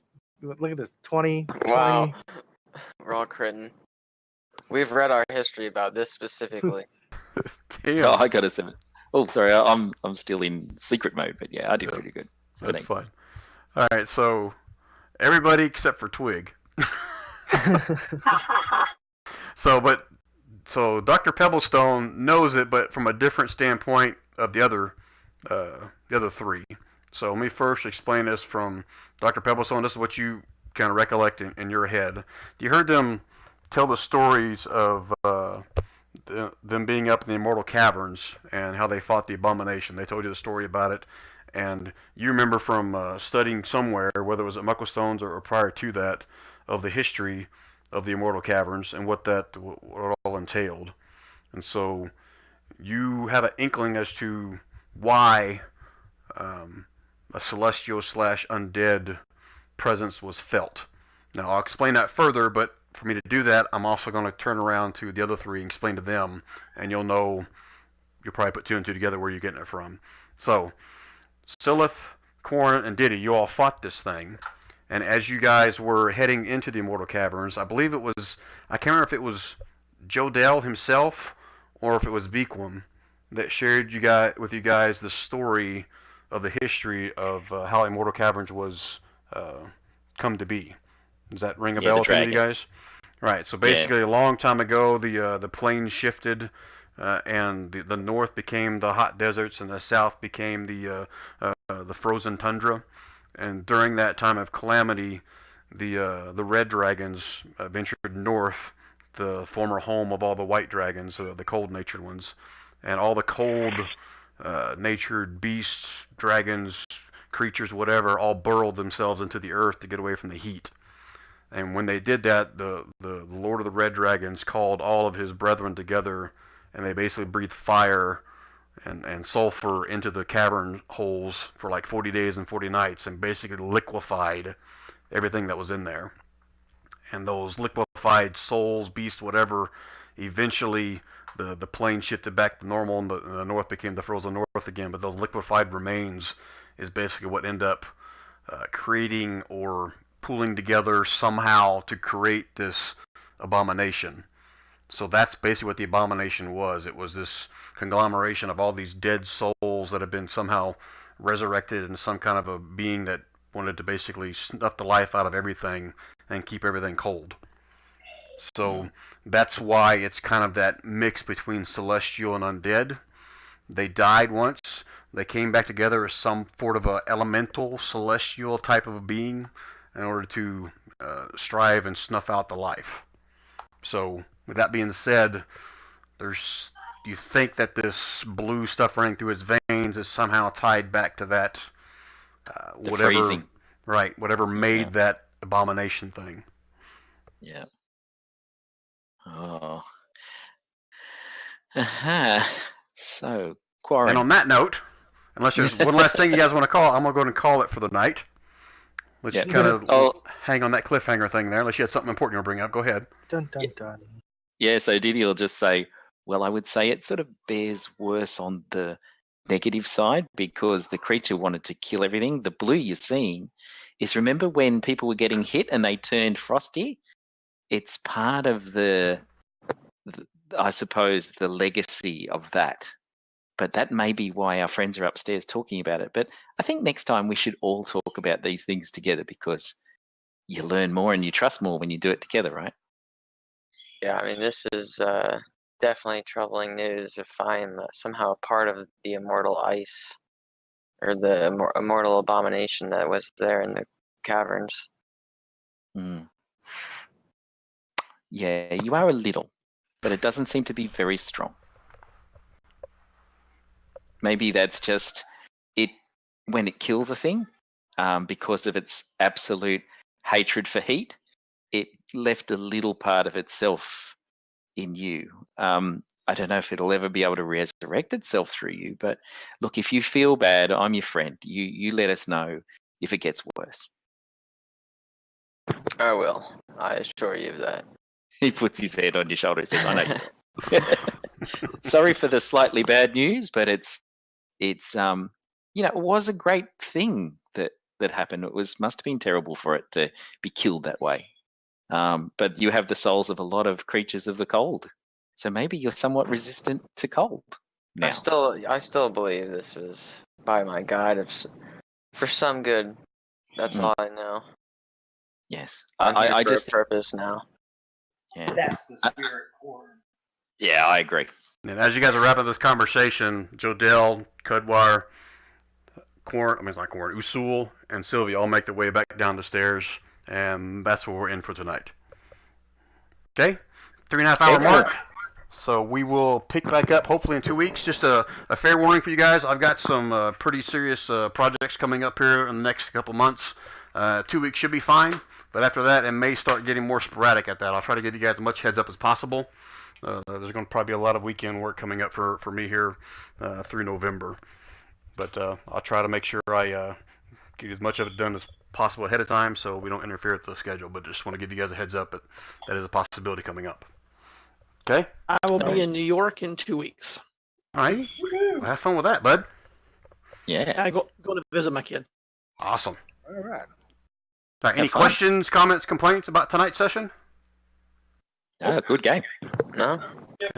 I know that Dr. P, you're kind of chomping at the bits to get out there and use some of your tinkering stuff. You'll get a chance to. Just like I said, I kind of envision this probably being a little bit more of a role-playing sessions for several of them. But you'll get a chance to use your stuff. I promise. I'm good. I'm thinking we'll probably break the machine and I'll bring a shopping trolley and say, there you go, buddy, build it again. I bought a hammer. Oh, on that same note, make sure you guys add all that magic stuff, add all that stuff to your character sheets, because I did not write any of that stuff down. So please add that to your character sheets. And again, everything is in Xanathar's guide. I think it was page 136 to 139, with the exception of probably some of those potions that I shared with you guys. So remind me again which potions are you getting tomorrow. I'll make sure I add them in here so you get the details of them, what they are. Okay? Excellent. Sounds Thanks, good. man. All right. Thanks, guys. All right. Have a good weekend, No and we'll worries. talk to you soon. Have a good one. It was a good time. And Yeah, Brian, good night, everybody. just a quick one, Brian. You'll send me the thing about the dreaming and those components as well.